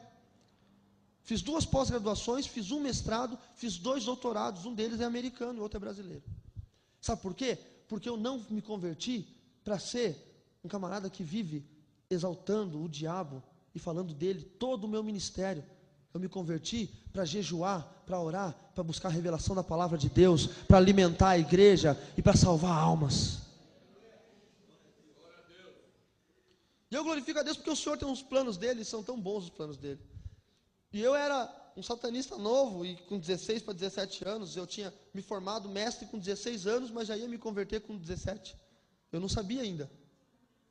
Então eu não durei nem 1 ano como mestre, graças a Deus. Pra você ter uma ideia, naquela época, 15 anos atrás, o plano real tinha entrado em vigor. Eu ganhava por média, assim, por mês, entre R$2.000 e R$2.800 por mês. Lembrando que o salário mínimo era R$80. Só com o satanismo. Gastava com qualquer coisa. Amigos, eu tinha uma penca de amigos, irmãos. Namorada, feia igual eu sou, tinha cada uma mais bonita que a outra. Mas eu mal sabia que o Senhor tinha preparado para mim algo melhor. Mal sabia. E aí, eu conheci o Edson, o hippie. Eu acho que eu falei sobre ele ontem, se não me engano. E esse Edson, ele me intrigou demais porque ele me desafiou. Sabe, e hoje eu sou um crente que desafia mesmo. Aquilo que eu falei ontem, eu falo hoje, vou falar terça-feira. Não é segunda, eu errei a data, irmãos. Eu falei ontem, segunda, é terça. Sede meus imitadores como eu sou de Cristo. Eu nunca vou dizer para você, olha meu irmão, as dificuldades, as provas, não olhe para o homem, olhe para Jesus. Não, eu digo, olhe para mim. Olhe para a minha vida. Eu não posso falar olhe para a vida do irmão, porque eu não sei como está a vida dele com Deus. Mas eu sei como é que está a minha. Eu sei como é que está a minha casa, eu sei como são meus filhos, eu sei como está a minha igreja. Olhe para mim. Se você achar em mim pecado, pode se desviar. Eu tenho vivido para o Senhor, pelo Senhor, com o Senhor, e vou ficar assim até o último dia da minha vida. Já me ofereceram, irmãos, quando eu me converti, a gente gravou um CDzinho evangélico, naquela época, que o satanista veio me oferecer 10 mil reais, para eu me calar, não aceitei. Irmã de igreja me ofereceu carro, para eu ir com ela para o motel, nunca aceitei. O diabo já tentou de tudo quanto é jeito, vai continuar tentando, eu não estou nem aí. E Deus levantou aquele Edson e ele me desafiava. E um dia ele falou assim: você é satanista? É, sou. Então você deve ter muita luta. Tem algumas. Então você precisa de proteção. E a palavra proteção era o que todo satanista queria ouvir. Porque todo dia alguém queria te matar. E eu falei: de que proteção você está falando? Ele falou: chama-se oração. Você sabe o que é oração? Eu falei: sei, conheço a oração. Então antes de comer, a tua comida pode estar envenenada. Mas se você orar, o veneno vai desaparecer. Ele contou um testemunho que eu conto até hoje. Da mulher que queria matar o marido, comprou um veneno de rato, botou na comida, porque os dois eram ímpios, o marido se converteu, a mulher não, ela ficou com ódio, o diabo se levantou, quis matar o crente. Aí o crente chegava em casa do serviço, orava: Senhor, obrigado pelo alimento, eu consagro a Ti em nome de Jesus, e pau. Enchia o pandu. E não fazia nada. No outro dia a mulher botava o dobro de veneno. E ele: Senhor, tom. No terceiro dia o triplo, tom. O quádruplo, então, foi reclamar na venda. Falei: esse troço não funciona. Estou tentando matar meu marido faz 4 dias, não consigo. E ela chegou aí para ele e falou: o que está acontecendo? Eu estou tentando te matar. Ele falou: eu sei. Você acha que eu não estou sentindo o gosto desse troço na comida? E por que você está comendo? Eu estou comendo para te mostrar que o meu Deus é muito poderoso. E aquele testemunho, sabe, me edificou tanto. Eu, ímpio, satanista, eu fazia coisas, tantas coisas naquela cidade, que quando minha esposa se tornou minha namorada e minha noiva, no colégio dela comentavam de um certo satanista que se chamava Carlos, e que eu ligava a torneira assim no colégio, e a água descia, e eu botava a mão assim, 20 centímetros de distância, e falava: vem água, e a água fazia assim, ó, na minha mão. E isso impressionava. Então, depois de eu já era crente, o povo ainda comentava que eu fazia essas coisas há 3 anos, já passou, porque isso tinha ficado na mente das pessoas. E eu era assim, e ele falou: vamos comer um pastel ali, vamos. Aí ele se abaixou e falou assim: bondoso Deus, eu te agradeço pela provisão do alimento e consagro a Ti em nome de Jesus, amém. E ficou me olhando. Ele falou: se tiver veneno no meu, eu vou comer e não vai me acontecer nada, mas se tiver veneno no teu, tu tá frito. Daí eu falei: como é que é esse negócio aí? Ele falou: fala comigo, bondoso Deus. Eu falei: bondoso Deus. Olha, tem gente que fala assim: satanista não fala Jesus. Satanista fala Jesus. Tem satanista que prega a palavra, tem satanista que ora com doente. Mentira. Mas a Bíblia fala que todo aquele que... Meu irmão, entenda uma coisa: a Bíblia é um livro sagrado para um povo sagrado.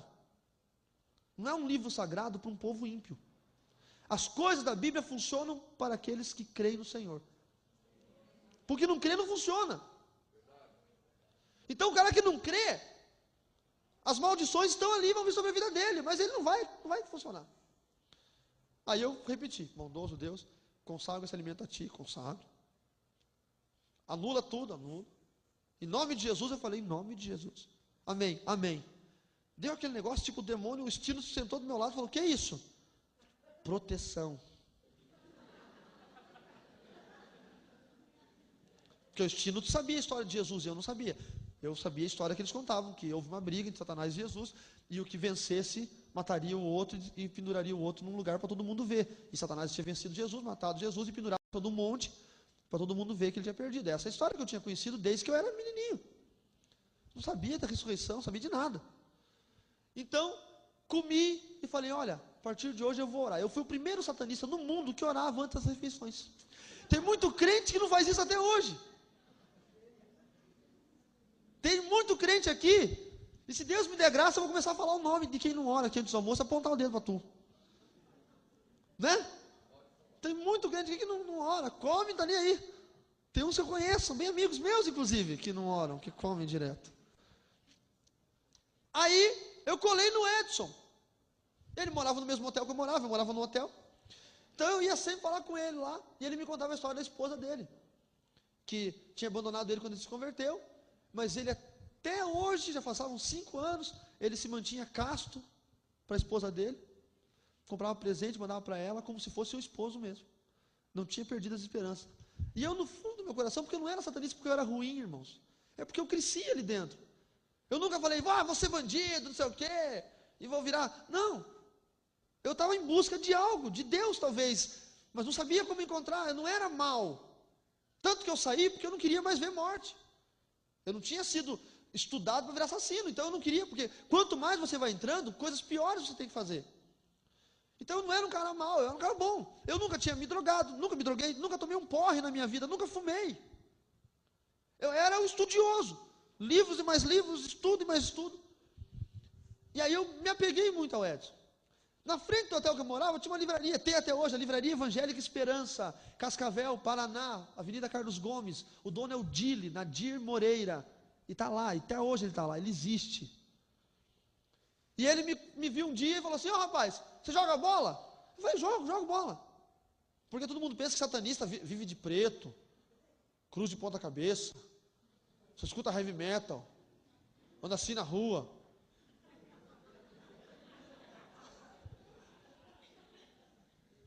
Não joga bola. Chega no restaurante, para o senhor, fígado cru. Entendeu? Isso aí são os alucinados. Tem tanta droga que cheiraram que são alucinados. Que o diabo usa esses camaradas para tirar a atenção da igreja. Os verdadeiros satanistas estão andando aí invisíveis, irmão. Você nem sabe o que ele é. Às vezes o cara é teu melhor amigo e tu não sabe. Você não sabe. Aí eu falei, joga bola. Vamos jogar? Vamos. No que você joga? Eu falei, jogo no gol. Então tá bom, estou precisando de um goleiro. Vamos embora. Eu fui. Tudo crente. Antes de começar o jogo, vamos fazer uma oração aqui. Oração? Olha que estranho. Ontem eu aprendi a orar com os pastelzinhos. Hoje aqui, oração. Daí eu pensei comigo, proteção. Vamos orar. Mãozinha dada, passei mal. Primeira vez que eu passei mal. Começaram a orar, eu comecei. Sabe aquele negócio tipo assim? Deu aquela ânsia de vômito, tava dele. Você tá bem, cara? Só que ele tava para me evangelizar. Não, cara, eu acho que é falta de ar mesmo, mas tá tranquilo, vamos lá. Tomei uma água, lavei o rosto, joguei bola. Mas joguei, olha, irmão, sinceramente, porque eu jogo muito. O paranaense joga muito por natureza, né? Mas aquele dia eu joguei bem. Tanto que a moçada gostou, falou, próximo jogo você vem jogar. Depois eu fui descobrir que nada, que eles queriam me ganhar para Jesus, eu jogava nada. E eu comecei a jogar bola com eles. No colégio, eu já tocava guitarra, tinha um menino que tocava bateria, o Peter. E ele foi dar uma palestra sobre música, numa noite cultural, e eu fiquei assistindo, e ele falou de bateria, eu falei, olha que interessante, vamos falar com esse menino aí, eu era novo na cidade, eu tinha vindo de outra cidade para lá. Oi, tudo bom? Tal, me chamo fulano de tal. Legal que você falou de música, eu também sou músico, a gente podia... Você toca onde? Você tem alguma banda? Não, eu toco no louvor da igreja. Crente.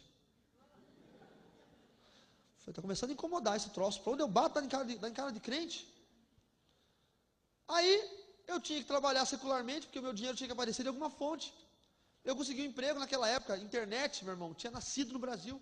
Eu já era gerente de uma rede de gerenciamento de internet de uns advogados que eram advogados do Banco do Brasil, Dr. Ricardo Castilho. Ele existe, está lá até hoje. E eu ajudava ele lá na internet, nos documentos e tal. E ele, crente. Um dia me chamou, falou, Carlos, eu queria conversar com você um pouquinho, meu filho. Pois não, doutor. Eu queria falar para você de Jesus. Eu falei, eu conheço, sei quem é. Dele, você sabia que Jesus te ama? E eu pensei na minha cabeça, como é que o cara me ama se o cara não está morto? Eu falei assim, que bom, né? De qual que nós estamos falando? Porque eu conheço João de Jesus, conheço Maria de Jesus, conheço Antônio de Jesus. Você está falando de qual? Ele falou assim, desse Jesus, mostrou a Bíblia. Eu olhei a Bíblia e falei, a Bíblia, que legal. Não tem esse negócio de que encosta a Bíblia no satanista, ele queima, saliva. Isso é tudo fantasia do povo, para vender CD de testemunho. Que injetou sangue de bode na veia. Qualquer criança sabe, irmão, se você injetar água, você mata o cara. Se você injetar sangue que não é do teu fator RH, você mata o cara. Você acha que o cara injeta sangue de bode na veia? Isso é fantasia. O crente tem que ser um pouco mais inteligente e analisar as coisas cientificamente. Tem que ter prova científica. Senão não serve. E aí, ele falou de Jesus, eu fiquei assim, tipo, ele falando, eu na minha mente veio assim, não querendo ouvir o que ele estava falando. Mas ele era meu patrão, ele falou, posso fazer uma oração com você? Eu falei, pode, pois não. E eu sentado, ele orou, irmãos. A hora que ele orou, eu passei o triplo do mal que eu tinha passado no campo de futebol e vomitei. E eu vomitei, e ele era crente novo convertido, não sabia expulsar o demônio. Ô, Ricardo Castilho, você podia ter me libertado naquele dia. Não sabia expulsar o demônio, eu falei, dá licença, corri para o banheiro e me tranquei lá. E fiquei assustado, o que está acontecendo? O que está acontecendo comigo? O que é isso? O que é isso? O diabo disse que ele é o mais poderoso, que ele é o mais forte, que ele é o tal, e esses crentes estão fazendo isso comigo, que história é essa? Alguma coisa está acontecendo. E eu sempre fui lógico e racional, eu quero prova das coisas. Por isso que eu me tornei crente, porque nós temos mais provas históricas, arqueológicas, textuais, fatuais, que a Bíblia é verdade, do que a NASA tem de que mandou o homem para a Lua. Se você botar um teólogo com a Bíblia e um cientista da NASA de um lado, e falar para os dois, prova que a Bíblia é verdade e prova que o homem foi para a Lua, nós temos mais provas do que a NASA tem. Por isso que eu me converti. Aí, saí do banheiro e falei, eu quero as contas, tal, não gostei desse negócio. Cheguei no colégio outro dia, me vi uma menina nova, linda, branca, mas branca da cor da parede, assim, branca, por cima defunta. Mas para o meu padrão da época, estava bom demais. Um cabelo preto, liso, até que assim. Parecia a Wandinha da família Addams. Prontinho assim. Parecia mesmo. E desenhava, e eu também desenhava. Eu falei, olha, eu vou conversar com essa menina. Aí eu comecei a dar um famoso chaveco nela. E ela gostou de mim. Gostou de mim. Não sei se gostou para namorar, mas simpatizou. E eu falava para ela, o que você faz da vida? Eu faço aí umas coisas, uns negócios gostosos. O que, por exemplo? Eu vou te mostrar o que eu faço. Pega aquela pedra ali no chão, ela pegou. Segura na tua mão. Pega mais uma. Pegou. Segura as duas. Abre a tua mão. Só tinha uma pedra na mão. Ela, você é mágico. Eu falei, não, eu sou satanista. Ela, eu não acredito nessas coisas. Quer ver? Me dá um pouco do cabelo, do seu cabelo. Tirei cabelo, peguei na minha mão assim, amassei, abre sua mão, coloquei, tinha virado fio de bombril, fio de metal. Ela, eu não acredito, é truque. Eu falei, você quer ver que é truque? Dá tua mão então, eu vou queimar tua mão com a minha mão. Eu fazia vir fogo na minha mão e queimava a mão dela. E ela pode ser um bom truque, mas eu não acredito. Ela falava assim para mim, eu creio em Deus, não posso crer no diabo. Eu falava, teu Deus é um nada. Que Deus é esse que deixa o próprio filho morrer? Que Deus é esse que deixa os crentes passar fome? Quer ver? Eu vou te falar um negócio. Eu passei num bairro tal, tinha uma igrejinha de madeira aqui nos pedaços, pastor passando fome, os crentes tudo gritando. Que Deus é esse que ele serve? Era a minha visão dos crentes, a minha concepção. Eu tirei minha carteira com umas 80 notas de $100 e falei, aqui o meu Deus. Eu tenho, o meu Deus me dá isso aqui. O teu Deus te dá isso aí? Eu acordo a hora que eu quero, durmo a hora que eu quero, como o que eu quero, vou para onde eu quero. Dela, você pode falar o que você quiser, não vai mudar o que eu penso. Eu creio em Deus. E eu botei no coração, eu vou ganhar essa menina para o satanismo. Mas agora é uma questão de honra. E todo dia eu tentava alguma coisa diferente, a menina recusava. Até que um dia eu falei para ela, olha, você topa fazer um teste comigo? O último, eu prometo que eu paro. Ela, qual é? Vai para a tua casa hoje, tranca o teu quarto, tranca teu apartamento, tua casa, teu quarto, coloca uma mesinha, uma toalhinha branca e um papel e uma caneta em cima. E eu vou hoje em espírito na tua casa, porque o satanista faz projeção, ele tira o espírito do corpo e viaja. Eu vou hoje em espírito na tua casa e eu vou escrever um bilhete para você. Se eu fizer isso, amanhã você vira satanista? Ela falou, não, se tu fizer isso, amanhã eu viro satanista. Então beleza, pode ir para casa. Ela foi. E eu cheguei no hotel, chamei o Stino e falei, olha, nós temos que ir na casa da menina lá. Ele falou, eu sei, vamos lá. Levantamos o corpo, viagem astral, projecionismo. Meu espírito foi levado e foi levado até a casa da menina. Passamos a Avenida Brasil toda, lá em cima, viramos à direita. E quando a gente desceu para chegar na casa da menina, em espírito, tinha um negócio no meio da rua, irmãos, da altura desse telhado aqui. Um negócio. Não tinha cor, não tinha forma, era um negócio. E nós congelamos. E eu olhei para o estilo e falei, o que é esse negócio aí? E ele falou para mim assim, com os olhos de raiva, porque ele usava um capuz verde bem escuro, e eu só via essa parte do rosto dele, e aqui só via quando ele ficava com raiva, clareava. E ele olhou com os olhos de raiva e falou assim, isso aí é um anjo do Senhor.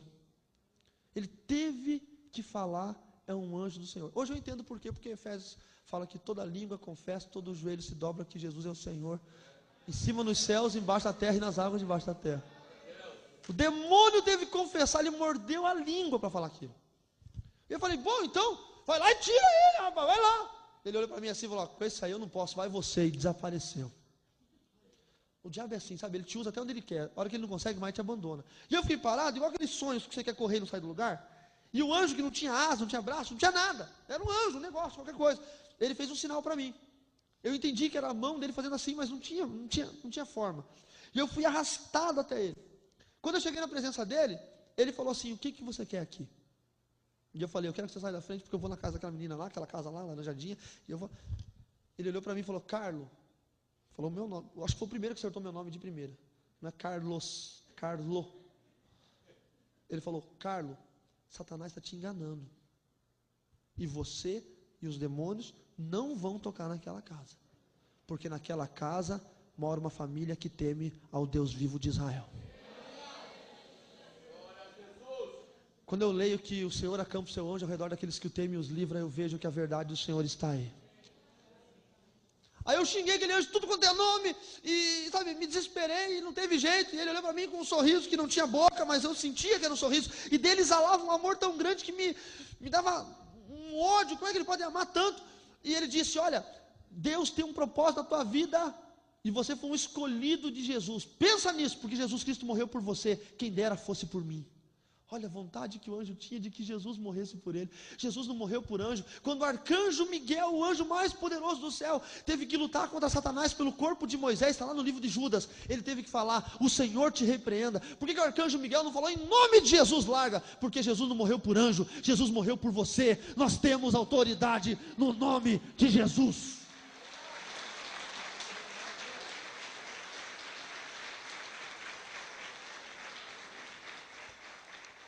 Ele tocou na minha fonte, e eu desmaiei, acordei no hotel, e fiquei com uma enxaqueca terrível, 2 dias, e não fui para o colégio, e eu sabia que eu ia para o colégio, e a menina ia falar, você não conseguiu. Passou mais uns dias, eu fiquei lá, angustiado, passou quase no colégio, e aí eu pensei, ela já esqueceu, mas mulher, meu irmão, não tem a memória igual o homem tem. Mulher, tu faz um negocinho de nada para ela hoje, daqui um mês, ela está assim, né? O que foi, amor? Lembra mês passado? Eu não lembro que eu comi ontem na hora do almoço, como é que eu vou me lembrar do mês passado? Aí eu cheguei no colégio, entrei na porta da secretaria, tinha um corredor grande, lá no fundo, tinha minha sala, aquele bando de aluno entrando, aquela correria toda, e eu olhei assim por cima das cabeças, e ela estava na porta da sala me esperando. Fazia 6 dias que ela ficava toda a aula na porta da sala, olhando para a entrada, me esperando. Uma hora esse cara vai ter que aparecer. E a hora que eu olhei para ela, não podia ouvir, porque era uma barulheira, mas eu fiz leitura labial, e ela falou, você não conseguiu. Eu fiquei endemoniado, irmãos. Os demônios me tomaram de tal maneira, por causa do ódio. Quando eu tinha crises de raiva em casa, quando eu era mais novinho, com 14, 15 anos, eu tinha crises de ódio, de raiva, que eu não quebrava tudo, porque a minha mãe, ela também mexia com esse negócio, ela dominava meio que os demônios, mas eu gritava, e a minha casa era muito, muito velha, então ela era de madeira, daí ela tinha janelas de vidro, e por fora tinha um negócio escuro, para fechar, sabe como é que é? A sua também tem, né? Mas a minha era bem velha, assim, bem feia, e eu gritava, e as janelas abriam sozinhas, todas elas, assim, plá! Eu sempre tive esse estouro, hoje, graças a Deus, com o poder de Deus, mas antigamente era no cão mesmo, no diabo, e eu fiquei endemoniado, eu não me lembro como é que foi que eu saí do lugar onde eu estava até lá. Eu só me lembro que eu peguei no pescoço da menina, levantei ela na parede e comecei a matar a menina. E comecei a gritar, tinha um anjo lá, podia ter morrido. E o povo pensou que eu estava surtando, me agarraram, me tiraram dali, me levaram para a sala da secretaria, me deram um chazinho de camomila, água com açúcar. Pensavam que eu estava surtando, que eu estava tendo uma crise de nervos. E me mandaram embora para casa, mas eu não conseguia andar. Então o que eu fiz? Sentei no meio-fio, fiquei com os pés lá, no chão, os meus cotovelos, os meus joelhos, as minhas mãos tapando o meu rosto, com medo, não entendendo nada que tinha acontecido. Por que aquela menininha de nada? Tinha um anjo daquele tamanho protegendo ela, o que era aquilo? E eu escutei o sinal da primeira aula acabando, o sinal da segunda, do recreio, da terceira, da quarta aula. Eu escutei o sinal do final da aula, e o povo todo passando atrás de mim, e como se eu estivesse invisível ali. E eu não me movia. De repente eu senti a presença de alguma coisa do meu lado, e pela primeira vez eu tive medo. Eu pensei que era o anjo que eu tinha visto lá. Eu falei, só que me faltava esse bicho vir atrás de mim aqui. Eu fiquei 40 minutos com minhas mãos no rosto, sem coragem de abrir o olho, para ver o que era. Depois que eu tomei uma coragenzinha, eu abri um fiapinho do dedo assim, e eu vi um pezinho pequenininho do meu lado assim. A Inajara, a menina que eu tinha tentado matar há pouco tempo atrás, estava com as marcas roxas dos meus dedos do seu pescoço ainda. Ficou 40 minutos sentada de boca fechada do meu lado. Esse é o amor que Jesus tinha colocado na vida do crente. A hora que eu olhei para ela, vi que não era o anjo, criei coragem de novo e falei: o que é que está me olhando? Não vai falar nada não? E ela me olhou com um sorriso, irmãos, que tem noites que até hoje eu durmo e me lembro daquele sorriso. Ela falou: vou falar assim. E apontou o dedo na minha cara e disse: o meu Deus é mais poderoso do que o teu. Quantos podem aplaudir ao Deus poderoso de Israel?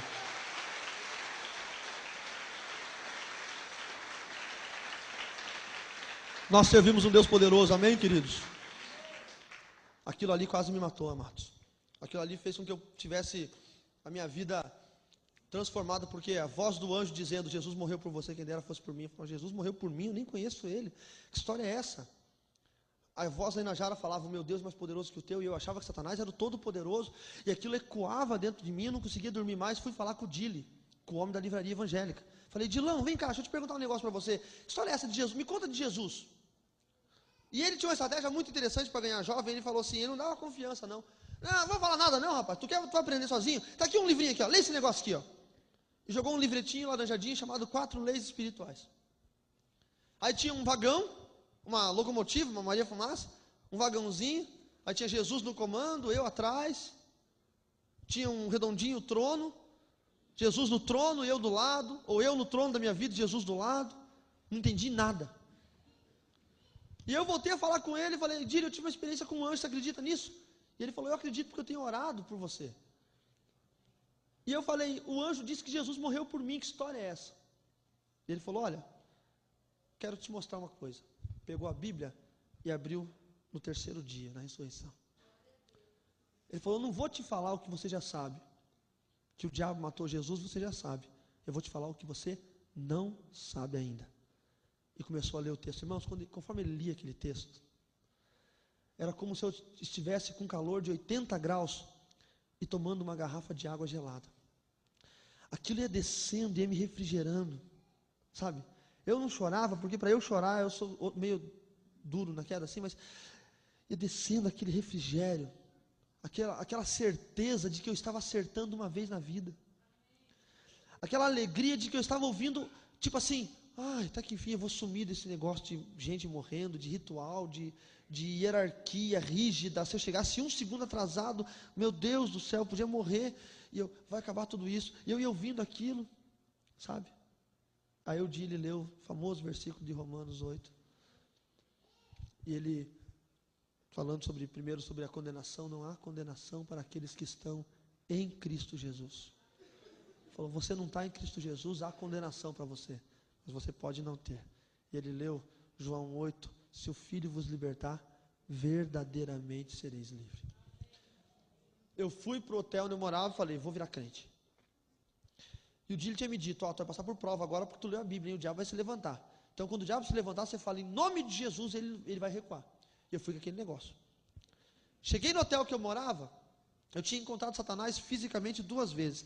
Existem demônios que podem se materializar, a maioria deles não, 99,99% não podem, mas altos escalões se materializam fisicamente.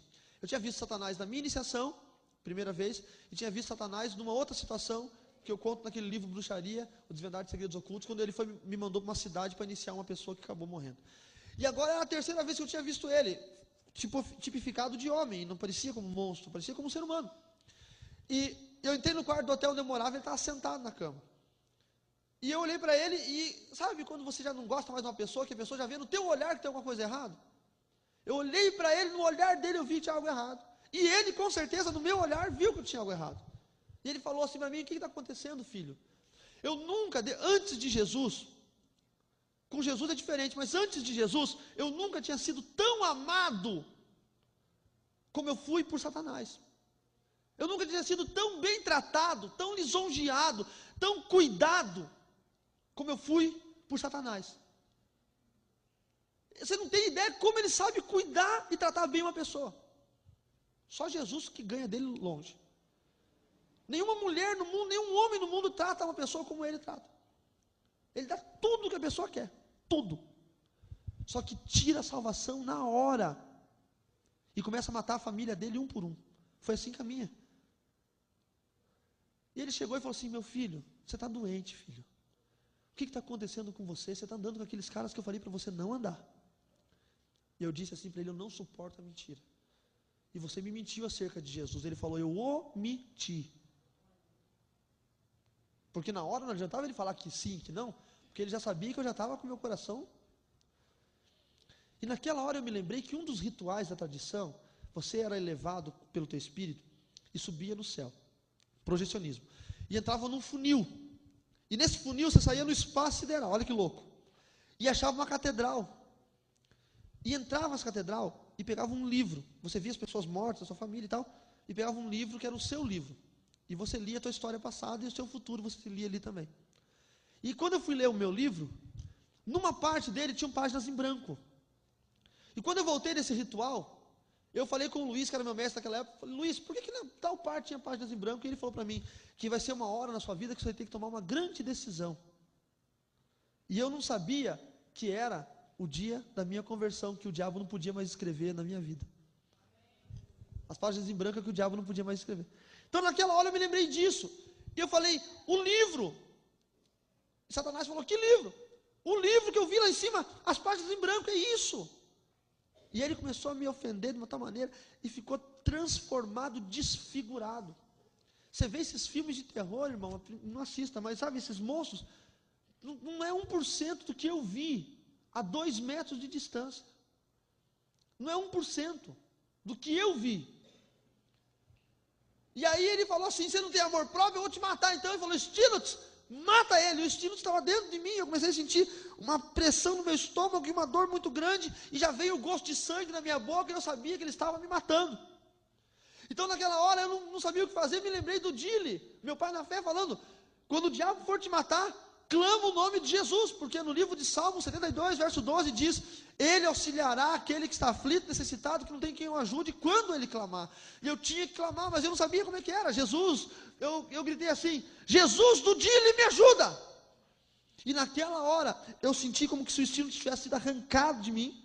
A minha camiseta fez assim, e eu vi aquele demônio sendo jogado na parede do lado do diabo, e eu vi Satanás com medo. Eu tenho um privilégio que você não tem. Eu já vi Satanás com medo. O bicho é feio, mas com medo, com o olho vidrado.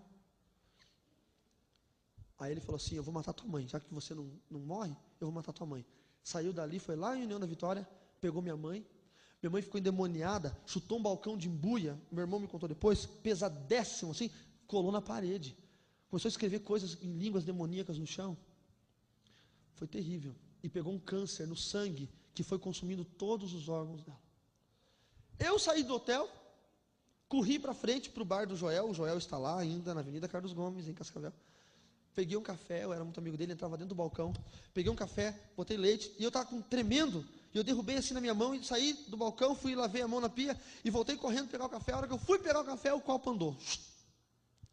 E eu fiquei olhando aquilo, e o diabo apareceu de novo para mim, Satanás apareceu de novo para mim, e disse: lá dentro você estava cercado, eu não podia te encostar, mas aqui é meu lugar.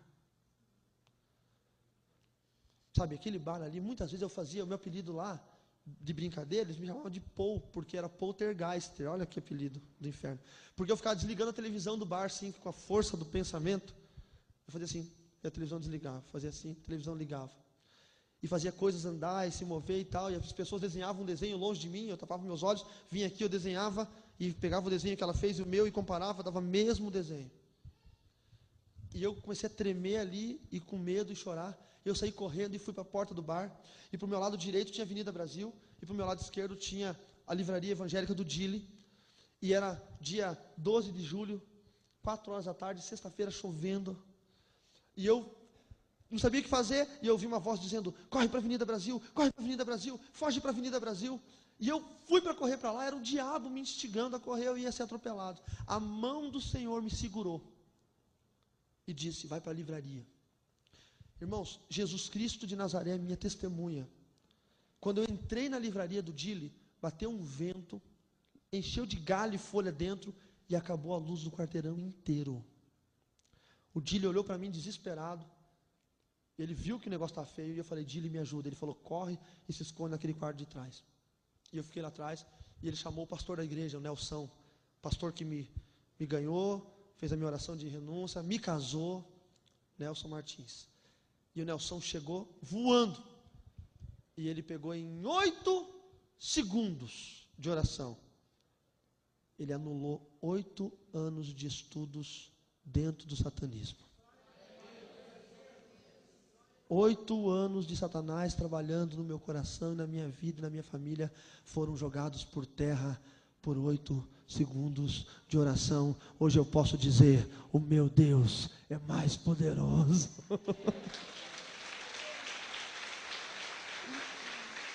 Aleluia. Aleluia.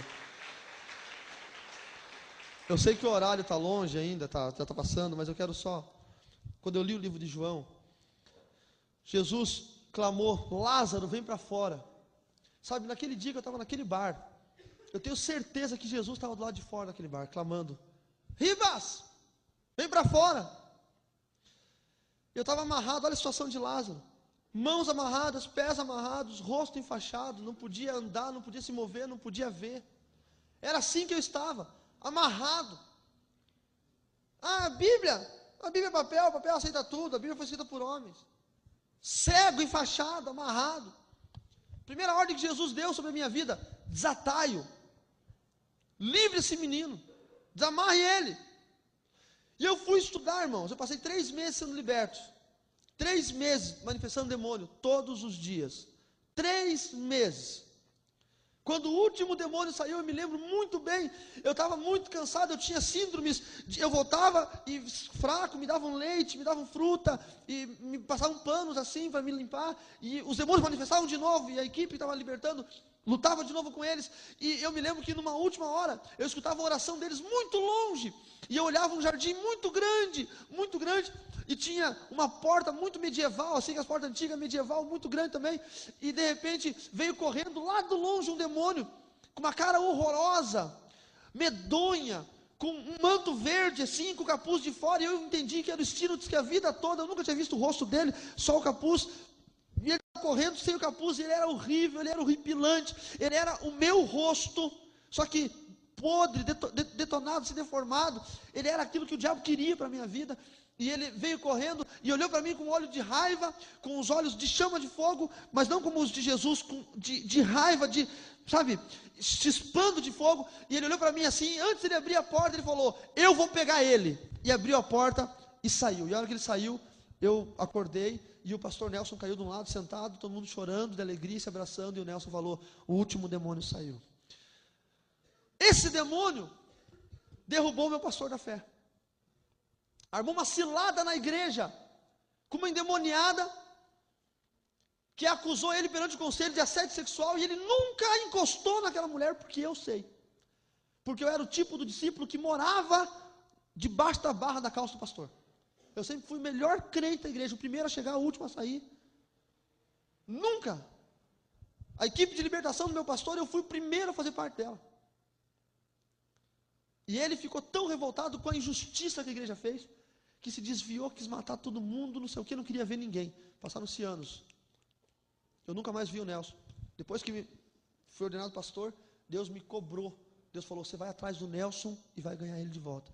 E eu procurei, a internet é uma benção, irmãos. Achei onde é que ele estava, encontrei a casa onde ele estava, o trabalho onde ele estava, fui até a cidade onde ele estava, encontrei, achei ele, orei com ele, e ele aceitou Jesus de novo. Ele foi meu pai na fé e depois eu fui pai dele. A minha mãe, que o diabo tinha entrado com câncer, entrou em estado terminal. E eu fui para a cidade onde ela morava, União da Vitória, e todos os dias eu ficava no hospital das 10 às 2 com ela. Ela inspirava muitos cuidados, ela não ia mais sair do hospital. E todos os dias eu orava, eu estava com 1 ano de crente, era muito inexperiente, e eu orava todos os dias, falava, Senhor, eu preciso que minha mãe seja curada, ou ela seja liberta, ou ela seja salva. E no dia 1º de março, a minha mãe tinha feito um seguro funerário para ninguém pagar o enterro dela. E tinha uma carência, se ela morresse antes do dia 1º de março, aí o seguro não valia de nada, tinha que pagar. No dia 1º de março eu fui orar, e o Senhor falou para mim assim, amanhã a essas horas eu vou levar tua mãe. Tu tem amanhã de prazo. E eu, na minha ingenuidade, fui na folhinha, esses calendários de parede, escrevi dia 2, fiz um risquinho, que era amanhã, escrevi o dia que minha mãe morreu. E a minha tia veio, leu aquilo e falou: o que é? Voltou a ter esses negócios de adivinhar o futuro? Eu falei: não, agora é diferente, Deus me mostrou isso. E eu fui para outro dia para ter com a minha mãe, e esperançoso. E minha mãe já estava com 2 cânceres do tamanho de uma bolita, assim, uma laranja na cabeça dela. Ela tinha crises, metástases terríveis, febres terríveis, não conhecia mais ninguém, não falava mais. E ela abriu os olhos naquele dia, ao meio-dia, e ela me reconheceu. E ela me pediu perdão, falou: meu filho, eu fui uma péssima mãe e tal, e tal, e tal. E eu falei: mãe, não fala nada, eu tenho que te falar, você tem que ouvir, não fala nada. Olha, você vai morrer, minha mãe, você sabe disso, olha o teu estado. E ela: eu sei, meu filho, então eu preciso que você aceite Jesus. Não, eu já aceitei Jesus, se não fosse isso, eu não tinha tido força até agora. Eu falei: você não aceitou, você vai renunciar agora. E fiz uma oração de renúncia. E ela repetiu a oração, e ela aceitou Jesus Cristo como seu Senhor e Salvador. Às 2 da tarde, às 10h40 da noite, Jesus levou ela. Eu estava em casa, ligaram no hospital falando: olha, sua mãe entrou em morte, corram para cá. Eu corri, cheguei lá, estava toda entubada, e aquele aparelhinho fazendo aquele barulhinho, e eu cheguei correndo já desesperado, e abracei minha mãe. E quando eu abracei minha mãe, eu senti aquele amor que eu tinha sentido no anjo. Eu olhei, eu não vou chorar. E eu olhei para o lado, e eu falei assim: você está aqui, né? Eu sei que você está aqui. Eu entendo qual que é o propósito de Deus na minha vida. E eu abracei minha mãe, encostei o meu ouvido no peito dela. E eu falei: vai, mãe. Vai, porque eu estou perdendo você aqui. Mas Jesus está te levando, porque a dor de te perder é pequena perto da alegria de ter ganho você para Jesus. E eu ouvi, irmãos, com esse ouvido aqui, o coração dela parar de bater. E ela foi para a glória. Eu perdi a minha mãe, sabe? Mas ganhei a primeira alma do meu ministério. Deus seja glorificado, amém? Quantos podem aplaudir a Jesus por isso?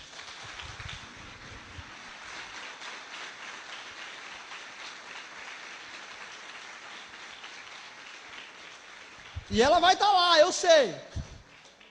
Eu vou me manter firme até o último dia, porque quando eu chegar no céu, depois de ficar uns 3 bilhões de anos dizendo eu te amo, Jesus, glória a Deus, aquele negócio todo, e lá é a eternidade, eu vou procurar aquele anjo, pedir perdão para ele, porque o que eu xinguei, o coitado, aquele dia, deve estar até hoje meio bravo comigo.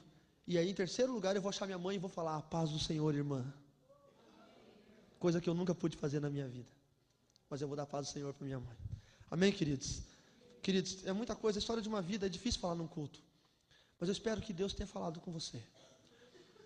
Eu quero te dizer uma coisa. A obra da redenção é algo muito sério. É muito maior do que você possa imaginar. Esse dia eu fui pregar na Bahia. E sabe, e assim, fiz um apelo de conversão, mas eu não gosto de fazer aqueles apelos assim, sabe? Quem quer aceitar Jesus? Porque esse negócio é furado, irmãos. Quem quer aceitar Jesus? Pela emoção, todo mundo aceita. Mas quem quer viver para Jesus? Quem quer entregar a sua vida completamente? Eu não sei se você está sentindo o que eu estou sentindo aqui hoje. Sabe, eu estou sentindo algo assim. E eu vi, irmãos, eu vi o diabo a 2 metros de distância. Eu vi o quanto ele tem medo dos crentes. Eu vi o olhar de medo dele quando eu clamei o nome de Jesus. Sabe, eu vi. O que eu estou te falando como homem de Deus. Ele tem medo de você. Ele tem medo da tua oração. Não fique com medo de orar por demoniado, não, porque alguém te ensinou que se você orar, os demônios vão te retalhar. A Bíblia fala no Evangelho de Marcos que você pode pisar serpente, escorpião, sob todo o poder do maligno, e nada, absolutamente nada, lhe causará dano. Não existe retaliação. É mentira para vender livro, para vender DVD e para criar uma igreja frágil. Não existe retaliação. Eu tenho 15 anos de crente. De 15 anos, eu tenho 15 anos de ministério, porque no primeiro dia que eu saí da minha libertação, eu já fui para o seminário e já fui participar do Ministério de Libertação. E nesses 15 anos, para a glória de Jesus, não para a minha, eu já expulsei tanto demônio, mas tanto demônio, tanto, que tinha uns que já chegavam para mim, quando eu chegava eu falava assim, poxa Rivas, tu de novo? Demônios que precisavam, olha, lá na cidade de Cascavel, eu estou morando em Dionísio Cerqueira, são 200 quilômetros, teve um cara que bateu em 10 policiais, e em 2 pastores de uma igreja evangélica. A minha sogra viu o rebuliço na rua, foi lá e falou, meu genro, ele é pastor, ele expulsa demônios, os policiais algemaram ele, levaram ele de Camburão 200 quilômetros, na sala da minha casa, o senhor expulsa demônio, é verdade? É verdade, no poder do nome de Jesus, mas é verdade. Trouxemos um cara que bateu em 10 lá em Cascavel, e 2 pastores evangélicos. O senhor tem coragem? Eu falei, não tenho coragem, mas o Deus que eu tenho, o Deus que eu sirvo, é o Deus que me faz mais do que vencedor. Falei, traz o rapaz aí. Sabe, querido, é isso que eu estou te dizendo. Não tenha medo. Se você não serve a Jesus, se você está aqui hoje visitando e não serve a Jesus, deixa eu te falar um negócio. Há proteção para aqueles que estão em Jesus. Para aqueles que não estão, não há. Há um anjo do tamanho de um prédio de 3 andares cercando a tua casa. Hoje eu durmo tranquilo.